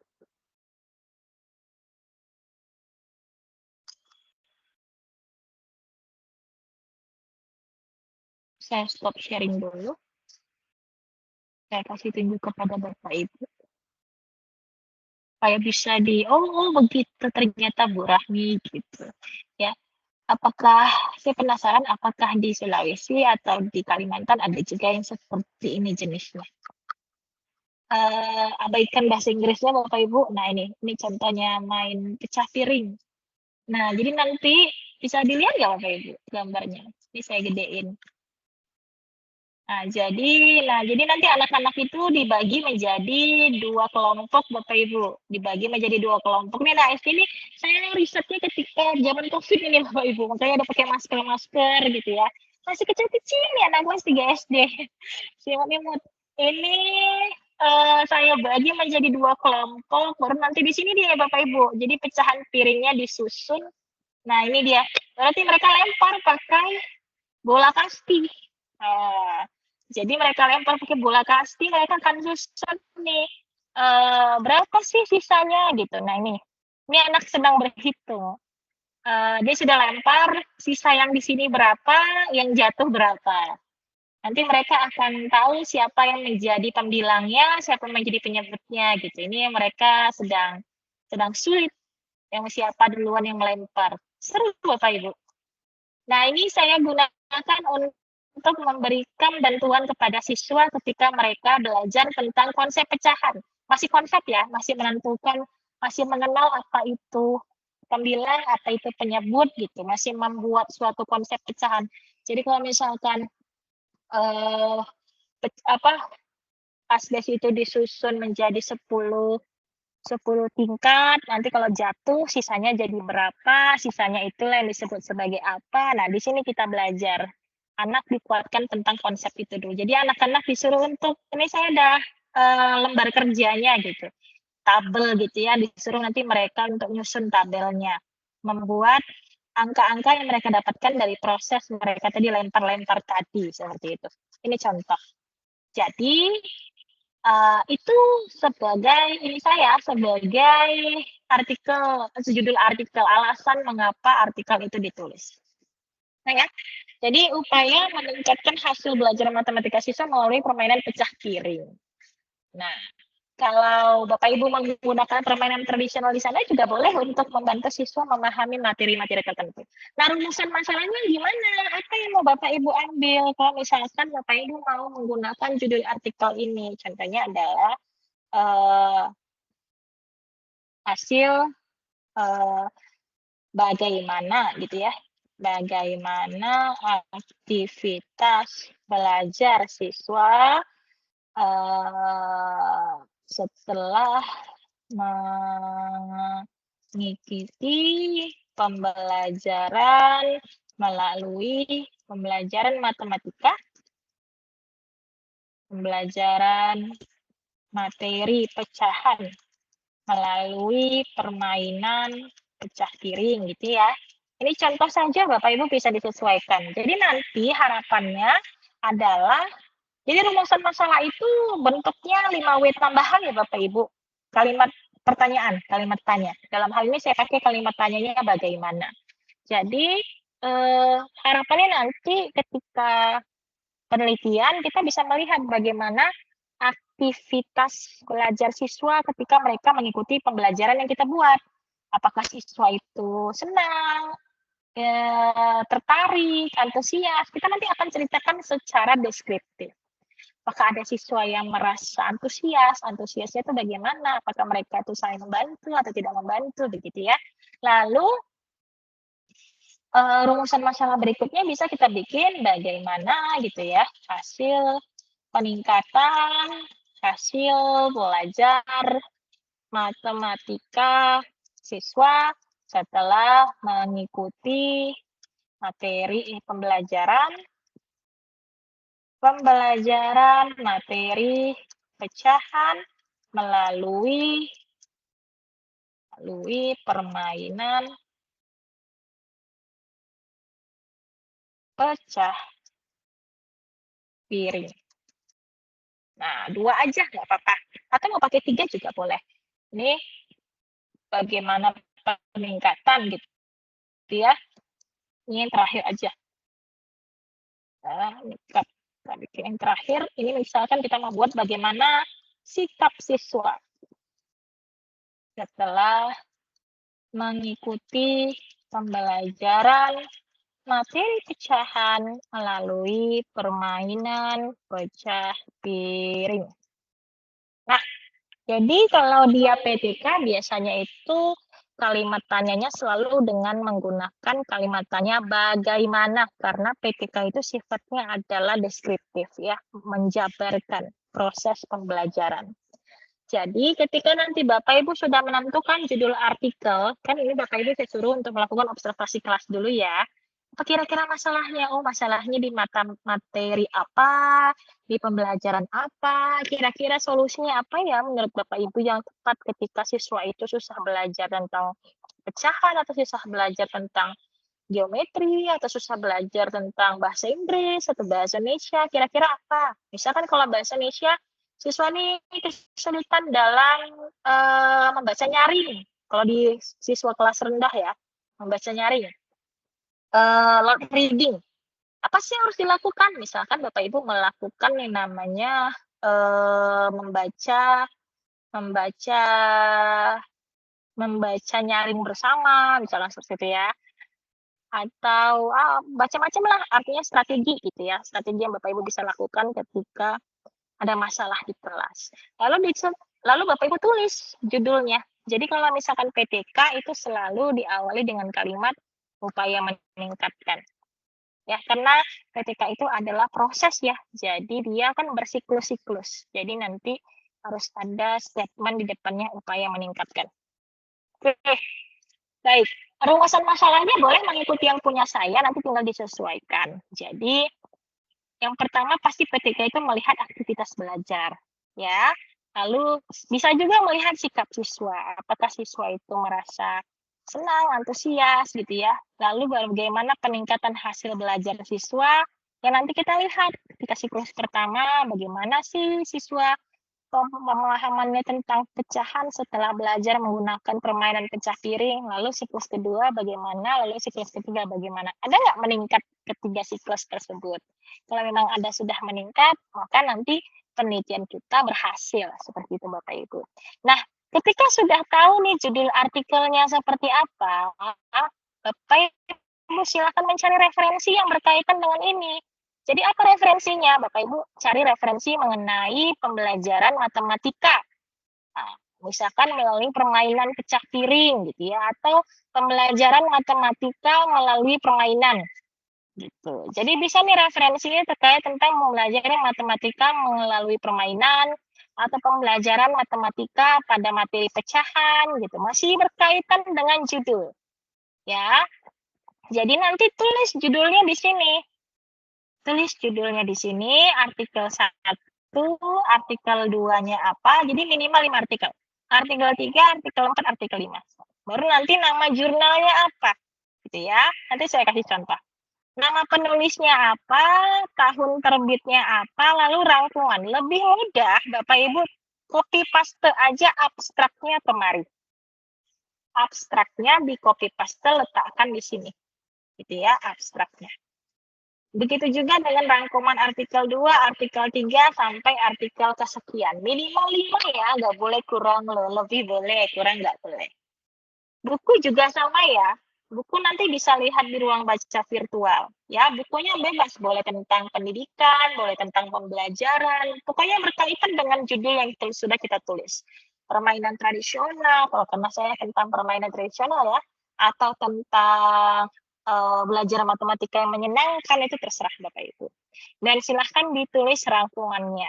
Ya, bisa diambil dari sinopsis atau bisa diambil dari, kalau buku cetakan di belakang kan ada itu yang namanya ringkasan buku ya. Dan itu juga minimal 5. Nah, kerangka penulisan ini Bapak Ibu silakan susun kerangka penulisan itu sesuai dengan kerangka penulisan artikel ilmiah. Jadi buat di sini judulnya apa gitu ya. Lalu kira-kira nanti pendahuluannya itu terkait tentang apa. Ini saya kasih contoh ya. Misalkan judulnya kan ini ya, kita copy dulu. Copy paste ya, kerangka penulisan. Nah, judulnya seperti ini gitu ya. Lalu nanti rumusan masalahnya kita bikin. Rumusan masalahnya kita copy paste aja dari atas. Tidak apa-apa. Rumusan masalahnya ini ya. Lalu seperti ini. Lalu nanti kita bikin di sini apa tadi? Pendahuluan ya atau latar belakang masalah. Pendahuluan atau latar belakang masalah. Bapak Ibu bisa sedikit menceritakan apa yang menjadi alasan Bapak Ibu menggunakan judul ini, misalkan berdasarkan hasil observasi, gitu ya, observasi kelas siswa mengalami kesulitan dalam belajar materi pecahan. Misalkan gitu ya, siswa kesulitan memahami konsep pembilang dan penyebut. Siswa juga masih kesulitan dalam memahami konsep sisa, pengurangan sisa. Oleh sebab itu, diperlukan Bapak Ibu bisa menceritakan saja apa yang sudah Bapak Ibu lakukan observasi ya. Siswa kesulitan memahami dikarenakan pembelajaran yang disajikan oleh guru masih tradisional. Guru belum menggunakan media pembelajaran yang menyenangkan. Bla bla bla bla bla bla bla bla gitu ya, panjang gitu. Oke, selanjutnya Bapak Ibu bisa juga menuliskan selanjutnya setelah pendahuluan ya, baru masuk ke metode penelitian. Karena ini PTK, Bapak Ibu tinggal tulis aja gitu. Penelitian ini menggunakan metode penelitian tindakan kelas. Nah, Bapak Ibu kan bisa cari ya gambar siklus PTK bagaimana di Google. Penelitian dilakukan di kelas berapa? Misalkan kalau saya kan kelas 3 SD ya. Dengan jumlah siswa gitu ya. Dengan jumlah siswa saya kemarin 15 orang. Dan dilakukan kapan rencana dilakukan? Misalkan ini April ya, misalkan Mei sampai Juni 2024 misalkan gitu ya. Terus lagi penelitian dilakukan di SD mana gitu. Bla bla bla bla bla bla. Penelitian dilakukan dalam 3 siklus misalkan. Siklus PTK kan dimulai dari observasi, baru tindakan, dan refleksi. Itu ya. Nah, lalu setelah itu masuklah ke karena kita belum melakukan penelitian ya, hasil pembahasan tidak perlu. Nah, ini saja pun sudah cukup ya Bapak Ibu ya. Oh, sebentar. Instrumen yang digunakan adalah tes hasil belajar pada materi pecahan dan lembar observasi aktivitas siswa serta angket sikap siswa ya, karena ini ada instrumennya. Terus instrumen dianalisis menggunakan deskriptif, analisis deskriptif gitu ya.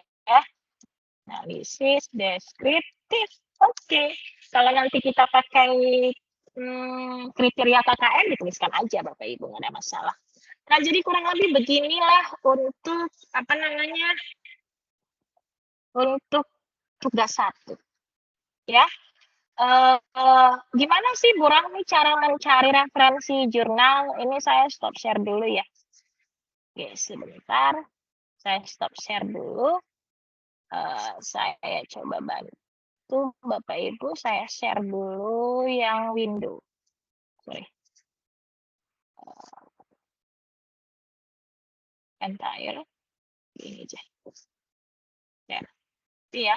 Ini misalkan kita cari Bapak Ibu ya. Kita cari misalkan tadi kan pembelajaran matematika menggunakan permainan ya. Bisa kita buat di sini pembelajaran matematika melalui permainan tradisional. Nah, kalau untuk mencari artikel Bapak Ibu, tulis yang kira-kira keyword atau kata kunci yang mau kita cari. Lalu di ujungnya buat garis penghubung. Ini mungkin saya gedein supaya nampak. Oh, bukan bagian situ ya. Sebentar, saya buat di sini aja supaya gede. Bentar. Gitu ya. Nih. Di ujungnya itu tulis jurnal, baru dititikkan baru PDF. Ya, baru enter. Nah, kan nampak Bapak Ibu. Nampak berbagai macam artikel yang bisa kita jadikan sebagai referensi. Contoh ini, ya, ini kan 2017, aduh masih terlalu jauh. Kita cari yang agak-agak baru, ini contohnya. Ya, ini contoh kita buka. Tinggal download. Nah, download. Nanti bisa terlihat di situ. Kita buka ya. Nah, ini judulnya adalah pembelajaran matematika berbasis etnomatematik melalui permainan tradisional engklek. Nah, engklek Bapak Ibu. Oke. Nah, ini contoh, kita balik lagi. Cari lagi yang lain. Itu kan 2020 ya, masih oke. Oh, ini 2023, mantap nih. Nah, masih baru kali nih. Coba ya, kita lihat.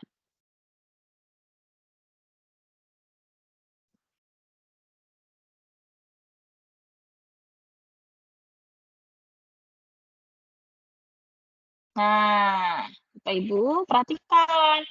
Ini apa namanya? Judulnya belajar matematika dengan permainan tradisional Galasin. Ini judulnya ini yang Bapak Ibu copy paste nanti di nama artikelnya ya. Baru nanti Bapak Ibu copy paste aja bagian ringkasannya ini ya. Gitu ya, bikin ringkasan. Dia ini materinya berkaitan dengan materi apa ini? Operasi bilangan ya. Counting. Operasi bilangan. Oke, itu contoh lagi. Contoh yang lain Bu Rani, oke, misalkan apa lagi nih? Ini ada 2022 tentang permainan tradisional.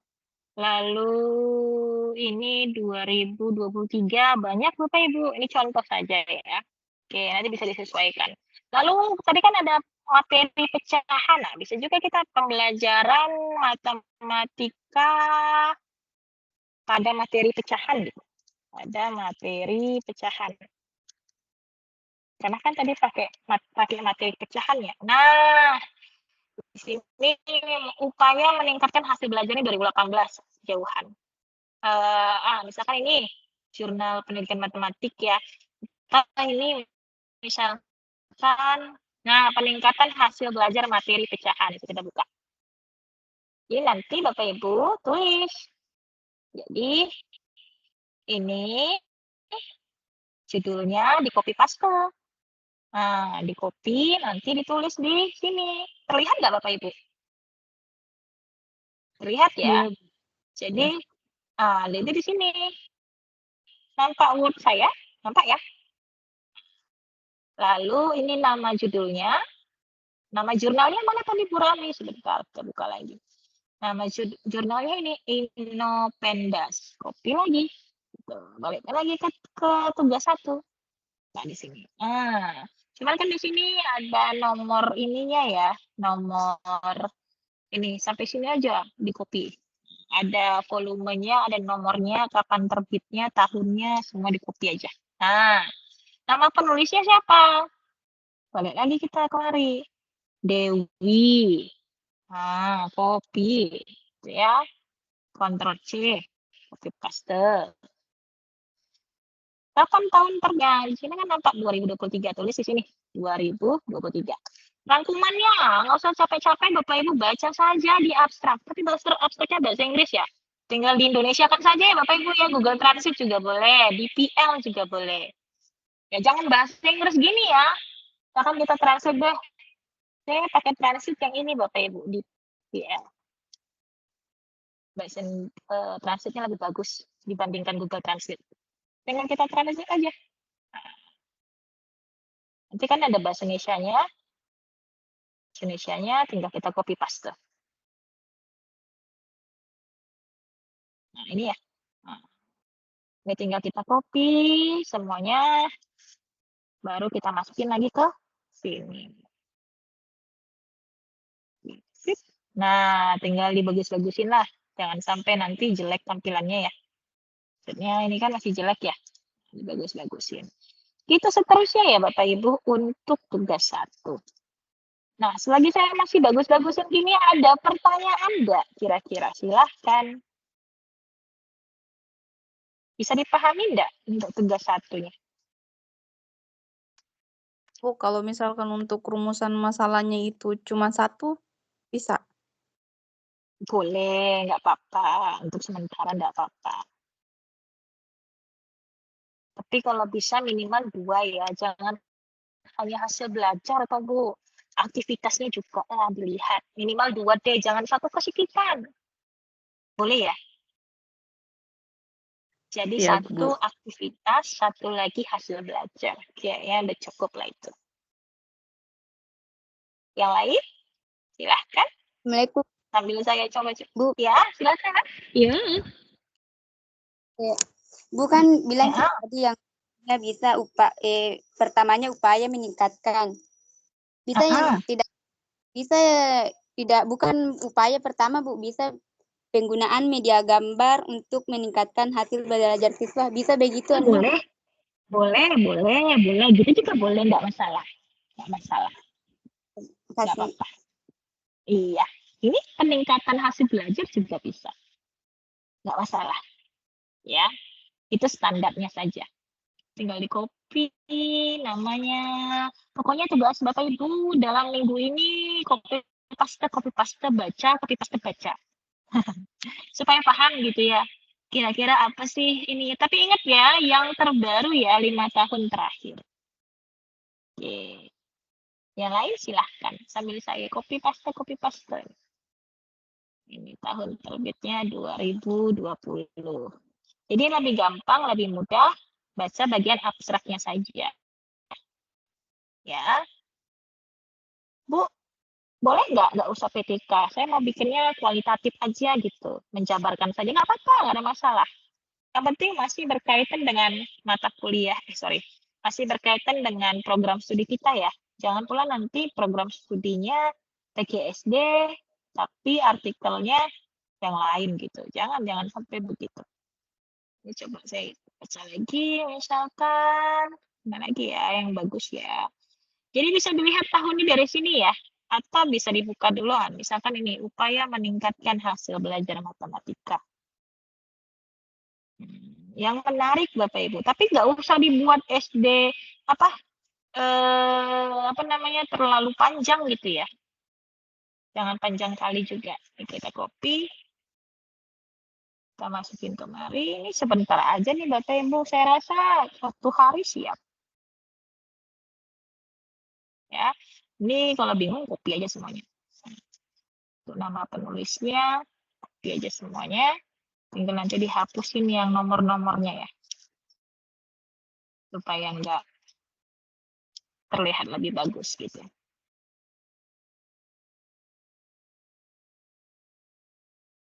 Oke. Lalu nanti di sini jurnalnya. Oke, tahunnya tahun terbaru. Ya, ini bagus sekali nih tahunnya tahun 2023. Jangan tahun 2017 gitu, jangan ya. Yang terbaru gitu. Nah, ini PTK ini nampak dari judulnya kan PTK. Perhatikan di sini dia pakai media kartu pecah.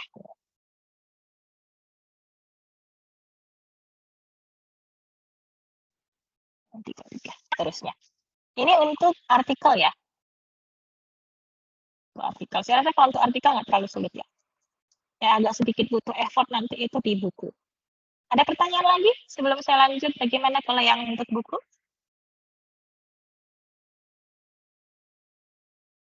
Tidak ada? Kalau tidak ada, kita lanjut untuk yang buku. Gimana? Berarti nggak apa-apa ya, Bu? Kalau rangkuman ambil dari abstrak, nggak apa-apa. Nggak apa-apa. Lebih mudah. Karena abstrak itu sudah pasti ringkasan ya. Abstrak itu membahas tentang tujuan penelitian, membahas tentang metode penelitian, ada tentang hasilnya juga di situ gitu. Lebih mudah baca dulu. Sama seperti kalau kita beli buku ya. Kalau kita beli buku kan apa ya sinopsisnya kan. Nah, kalau artikel jurnal itu pasti pertama sekali ketika kita buka gitu kita akses pasti yang pertama kali nampak adalah abstraknya dulu. Supaya apa? Supaya orang tahu oh, ternyata ringkasan dari jurnal ini atau artikel ini itu berkaitan dengan ini. Kalau mau baca sampai akhir juga lebih bagus lagi. Tidak apa-apa, tidak masalah. Oke, saya kasih contoh untuk yang buku ya.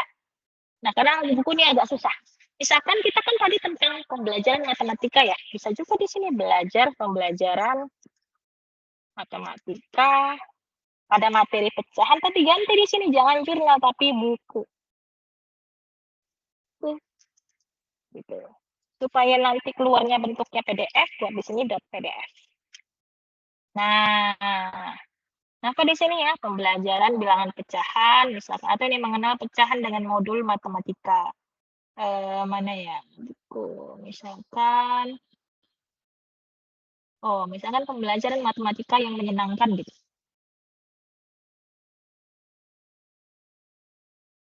di SD udah nggak bukunya ya ini ada strategi belajar mengajar matematika ini juga bisa nih contoh ya kita buka ya tapi ini Graha Ilmu atau ini aja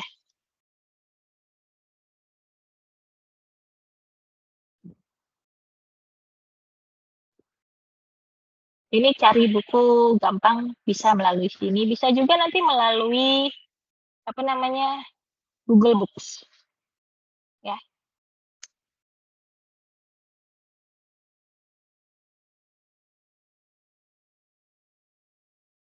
Nah ini bagus nih Bapak Ibu. Oke, nah caranya gimana kalau yang untuk ini? Judulnya ditulis ya. Misalkan ini kata copy paste dari sini aja deh. Dari sini. Kita copy paste. Kemari. Nama buku. Penerbitnya, berarti kan penerbitnya apa nih? Penerbitnya Syah Kuala University Press. Lalu nama penulis buku. Kita buka di sini nama penulis bukunya. di sini. Lalu kota penerbit. Ini Aceh nih biasanya. Banda Aceh. Nah, tuh kan? Banda Aceh. Tahunnya 2018. Banda Aceh. Oke. Nah, baru kita rangkum. Nah, kalau buku memang kadang-kadang agak sulit. Kita bisa bacanya secara keseluruhan, atau kadang kan ada juga ringkasan paling belakang ya kalau dia ini contoh nih. Tapi terlalu sedikit lah strategi buku ini. Oh, ini terlalu ini ya, terlalu singkat sekali ya.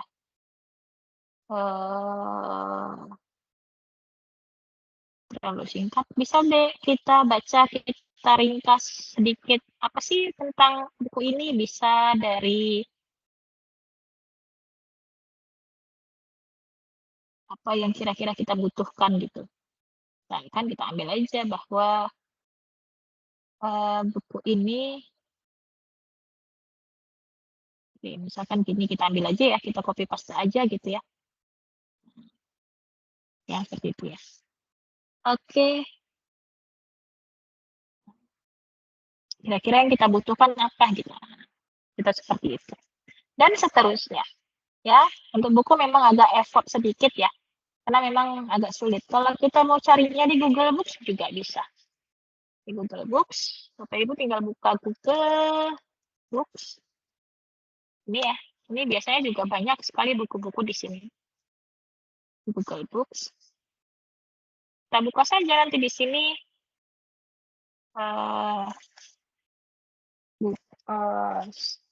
strategi belajar matematika melalui permainan misalkan gitu ya.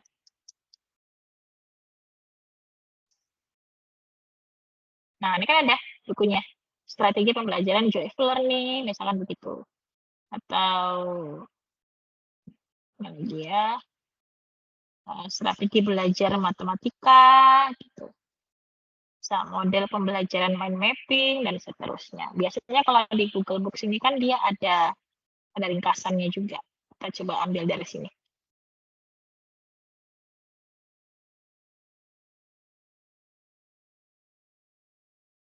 Nah, ini dia. Kita tinggal copy paste judulnya. Gitu ya. Di sini kan langsung nampak ini siapa penulisnya, siapa penerbitnya gitu ya. Cuman gitu. Ini overview ya. Kalau mau lihat lebih lanjut bisa juga dari sini. Oke. Kalau Google Books memang tidak semua. Ya, tidak semua muncul. Kita buka di sini. Nah, kita cari buku.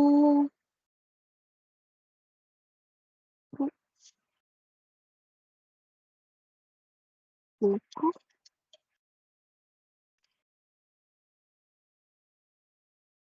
Ini jurnal nih. Boleh juga dari ruang baca virtual. Ya, bahkan kita lihat di ruang baca virtual UT RBV. Di sini juga kita bisa cari buku.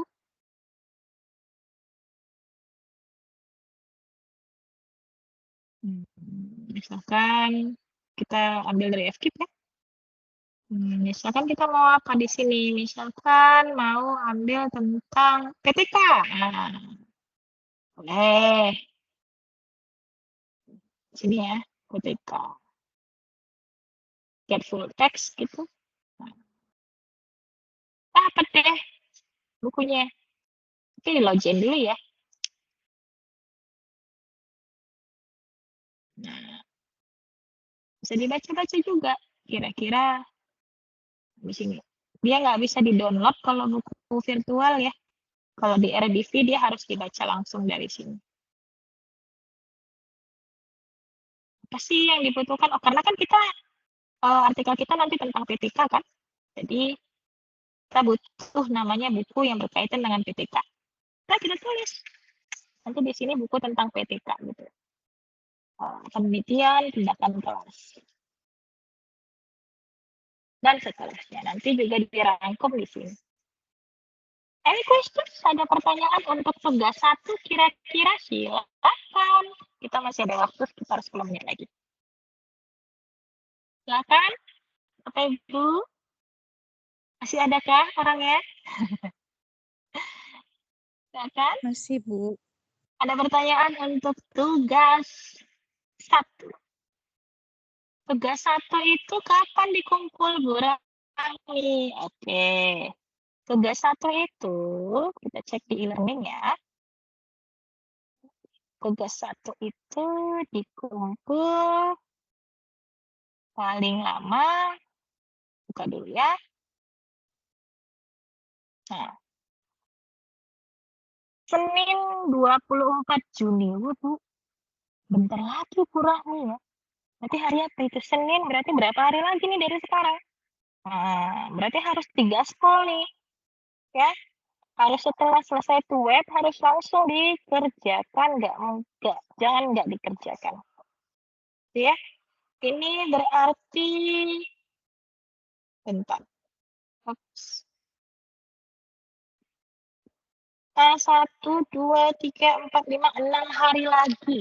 Nah, 6 hari lagi. Mana? Pasti bisa ya. Jadi Bapak Ibu tinggal menuliskan judul artikelnya, mengunggah file artikelnya, memuat. Jadi buat nanti judul artikelnya apa, lalu diupload lah si tugas 1 tadi ya, Bapak Ibu.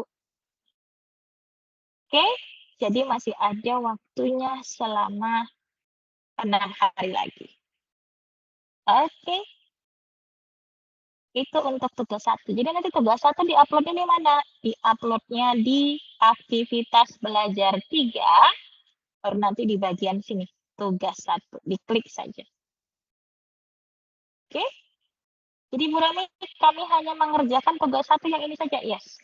Yang pastikan Bapak Ibu, judul artikel ini memang adalah judul artikel yang memang kita mau jadikan sebagai artikel ilmiah di mata kuliah karir. Jadi jangan nanti ketika sudah masuk di tugas 3, Bu Rami, saya boleh ganti judul nggak? Wah, jangan dong. Kalau bisa sia-sia soalnya nanti Bapak Ibu sudah mengerjakannya capek-capek di awal gitu dari tugas 1, tugas 2, tiba-tiba di tugas 3 mau diubah judulnya. Jadi benar-benar dipikirkan. Boleh judul yang semenarik mungkin, seunik mungkin, supaya nanti tingkat plagiasinya bisa lebih rendah dari 30%. Itu ya. Bikinlah judul artikel yang menarik. Jangan terlalu panjang, jangan lebih dari 20 kata. Lalu rumusan masalahnya minimal 2, yang berkaitan dengan aktivitas dan berkaitan dengan hasil belajar. Lalu referensinya minimal 5, jurnal yang 5 tahun terakhir, kalau bisa 2 tahun terakhir yang paling-paling baru gitu ya. Lalu 5 buku referensi juga sama dari 5 tahun terakhir. Dan juga kerangka penulisan. Tinggal di copy paste saja judul dan rumusan masalah, lalu Bapak Ibu ceritakan sedikit kira-kira apa alasan Bapak Ibu melakukan penelitian tersebut. Pasti kan ada dasarnya gitu ya. Lalu metode penelitiannya kan pasti pakai PTK ya. Kalau misalkan nggak pakai PTK dijelaskan gitu. Penelitiannya kapan dilakukan, rencananya di kelas mana, berapa lama, mau berapa siklus gitu ya. Terus instrumen yang digunakan apa saja. Kalau memang tes hasil belajar dituliskan. Kalau memang tes tertentu, misalkan tes kemampuan apa gitu, silahkan gitu ya. Nanti kalau sudah selesai, jangan lupa di save as dalam bentuk PDF ya. Disimpan dalam bentuk PDF, dibuat nama Bapak Ibu, lalu diupload lah di tugas 1 di aktivitas belajar 3. Paling lama dikumpulkan pada tanggal 24 Juni. Jadi nanti saya tetap akan melakukan pengecekan secara kontinu untuk melihat apakah tugas 1 Bapak Ibu sudah dikumpul atau tidak. Ya. Any questions? Ada pertanyaan? Silahkan. Saya stop sharing lagi. Silakan, jadi waktu 5 menit lagi.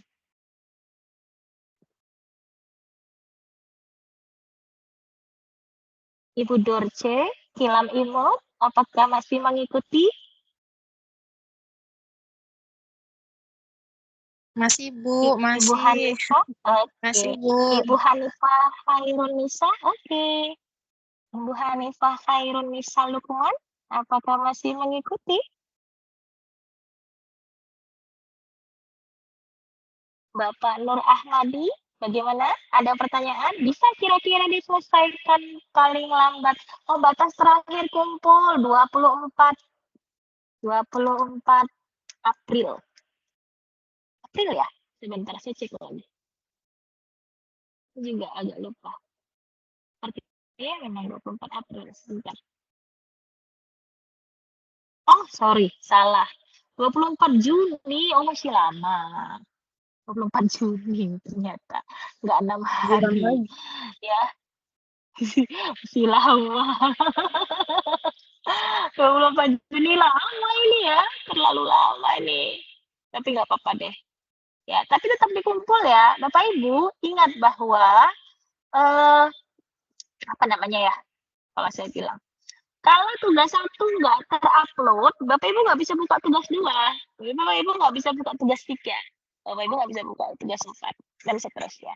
Jadi, solusi dari saya adalah sebelum web kedua kita berjumpa kembali, web kedua itu rencana di kapan ya?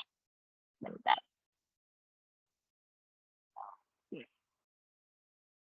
Web kedua itu rencananya di ini.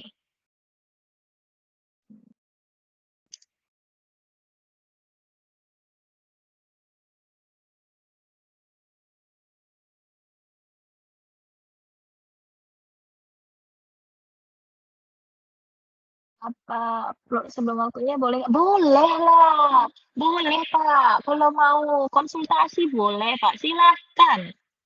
Silahkan pada Bapak. Di grup boleh, secara japri juga boleh. Nah, maksimal selambat-lambatnya Bapak Ibu sebelum kegiatan belajar 4 harus sudah terupload ya Bapak Ibu. Karena nanti di kegiatan belajar 5 sudah ada tugas 2. Nanti kalau Bapak Ibu tidak upload tugasnya, kegiatan belajar 4, itu berarti sekitar, ya betul, sekitar 24 April ya Bapak Ibu ya, walaupun di situ terus-terus 24 Juni ya. Saya mengharapkan sebelum tugas kedua itu muncul tuh di tanggal 22 April. Sebelum tugas kedua itu muncul, ya Bapak Ibu, harapan saya Bapak Ibu sudah selesaikan sebelum tugas kedua muncul. Jadi, walaupun tertulis di situ 24 Juni, saya mengharapkan 24 April ya Bapak Ibu. Di 24 April atau di minggu depan harus sudah selesai deh tugas 1 gitu. Kalau masih bingung, silahkan nggak apa-apa tanyakan ke saya juga nggak apa-apa. Atau Bu Rani saya sudah buat nih tugas 1 nih, saya mau upload, tapi saya mau nanya Bu Rani dulu nih, benar atau salah gitu. Boleh nggak apa-apa, dikirim aja ke saya, nanti saya cek kan. Kalau saya bilang oke, sudah benar, Bapak Ibu bisa upload. Jadi kalau misalnya Bapak Ibu telat upload nih, tugas 1-nya nggak terupload, tugas 2 nggak terbuka, tugas 3 nggak terbuka, kan saya yang rugi di Bapak Ibu. Oke? Bisa kira-kira? Insya Allah Bu. Oke. Insya Allah. Ya, insya Allahnya mudah-mudahan ya. Saya benar-benar berdoa insya Allah mudah-mudahan nih. Karena ini masih semangat 45 pasca lebaran ya. Jadi kue lebaran juga masih banyak nih Bu Rahmi untuk menemani ngerjakan tugas 1 ya. Masih ada kue nastar, apalagi kue kacang, apalagi buras nanti masih ada gitu kan. Silakan nggak apa-apa menemani masa-masa mengerjakan tugas 1. Sekali lagi, saya berharap Bapak Ibu semuanya bisa menyelesaikan tugas 1 secara tepat waktu sebelum tugas 2 terbuka dan bisa menyelesaikan tugas 1-nya sebaik mungkin. Gitu, karena nanti ada penilaian di tugas 1-nya. Lalu Bapak Ibu kita nanti akan bertemu kembali untuk tutorial webinar yang kedua. Itu sekitar, sebentar, saya lihat dulu. Sekitar tanggal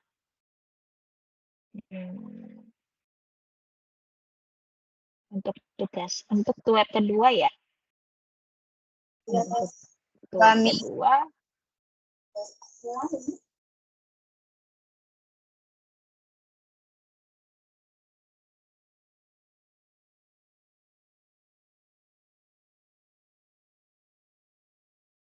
Untuk web kedua, kita akan berjumpa kembali pada tanggal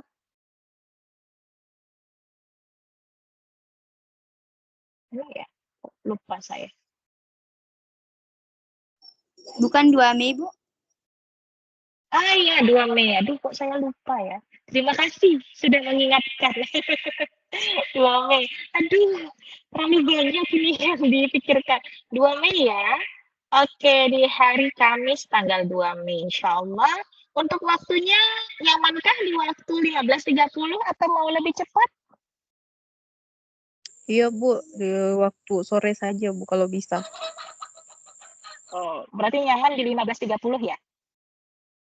Iya Oke, Bu. 15.30. Sip kalau gitu. Kalau memang nggak ada komplain, tapi saya takut yang Rabi terlalu sore, saya nggak sempat masak gitu ya. Kalau misalkan ada begitu, nggak apa-apa disampaikan aja. Oke, saya rasa sudah cukup apa yang mau saya sajikan dan sampaikan kepada Bapak Ibu. Mudah-mudahan membantu untuk memahami, mengerjakan tugas satu dengan baik. Kita pelan-pelan aja, santai gitu ya. Yang penting malam ini dipikirkan dulu kira-kira judulnya apa dan seperti apa rumusan masalahnya. Baru besok mulai bergerilya untuk mencari artikel-artikel referensinya, ditulis, di copy paste rangkumannya dan seterusnya, lalu nanti dikumpulkan sebelum 24 April. Supaya nanti tanggal 2 Mei kita cek lagi tugas satu Bapak Ibu sesuai atau tidak sesuai. Oke? Saya rasa itu saja. Kalau boleh dibuka kameranya, saya mau screenshot. Kalau bisa, kalau nggak bisa, nggak apa-apa. Bu Dorce Kilanimut, boleh dibuka sebentar aja untuk saya screenshot. Karena kita 15 nih, datang 5. Ada 10 lagi kemana ini ya? Saya nggak tahu ini. Saya selalu cek gitu ya. Ini kok nggak masuk-masuk WA group gitu. Bu Hanifah, mungkin boleh dibuka kameranya sebentar, kita screenshot sebentar. Pak Nur Ahmadi juga, bolehkah saya izin men-screenshot? Menampilkan wajah cantik dan ganteng kita di sore hari ini ya. Di tempat Bu Wardah, cerah atau hujan? Hujan, Bu, baru berhenti. Wah, hujan. Tempat Bu Iko gimana? Hujan, cerah, mendung, berawan? Cerah Bu, panas malah.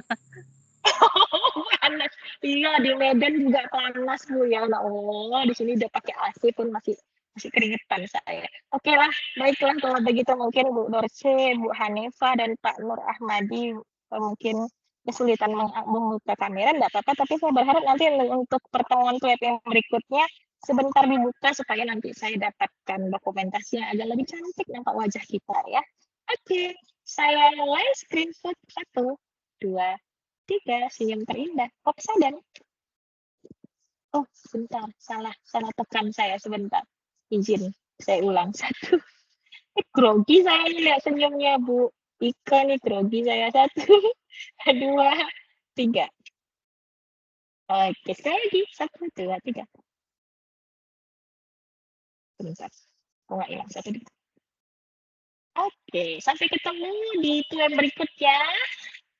Silahkan kalau memang ada yang mau ditanyakan di grup terkait dengan tugas 1, dipersilahkan. Dan saya tutup kegiatan tutorial webinar kita yang pertama ini dengan mengucapkan alhamdulillah, terima kasih banyak, dan silahkan melanjutkan aktivitas lainnya.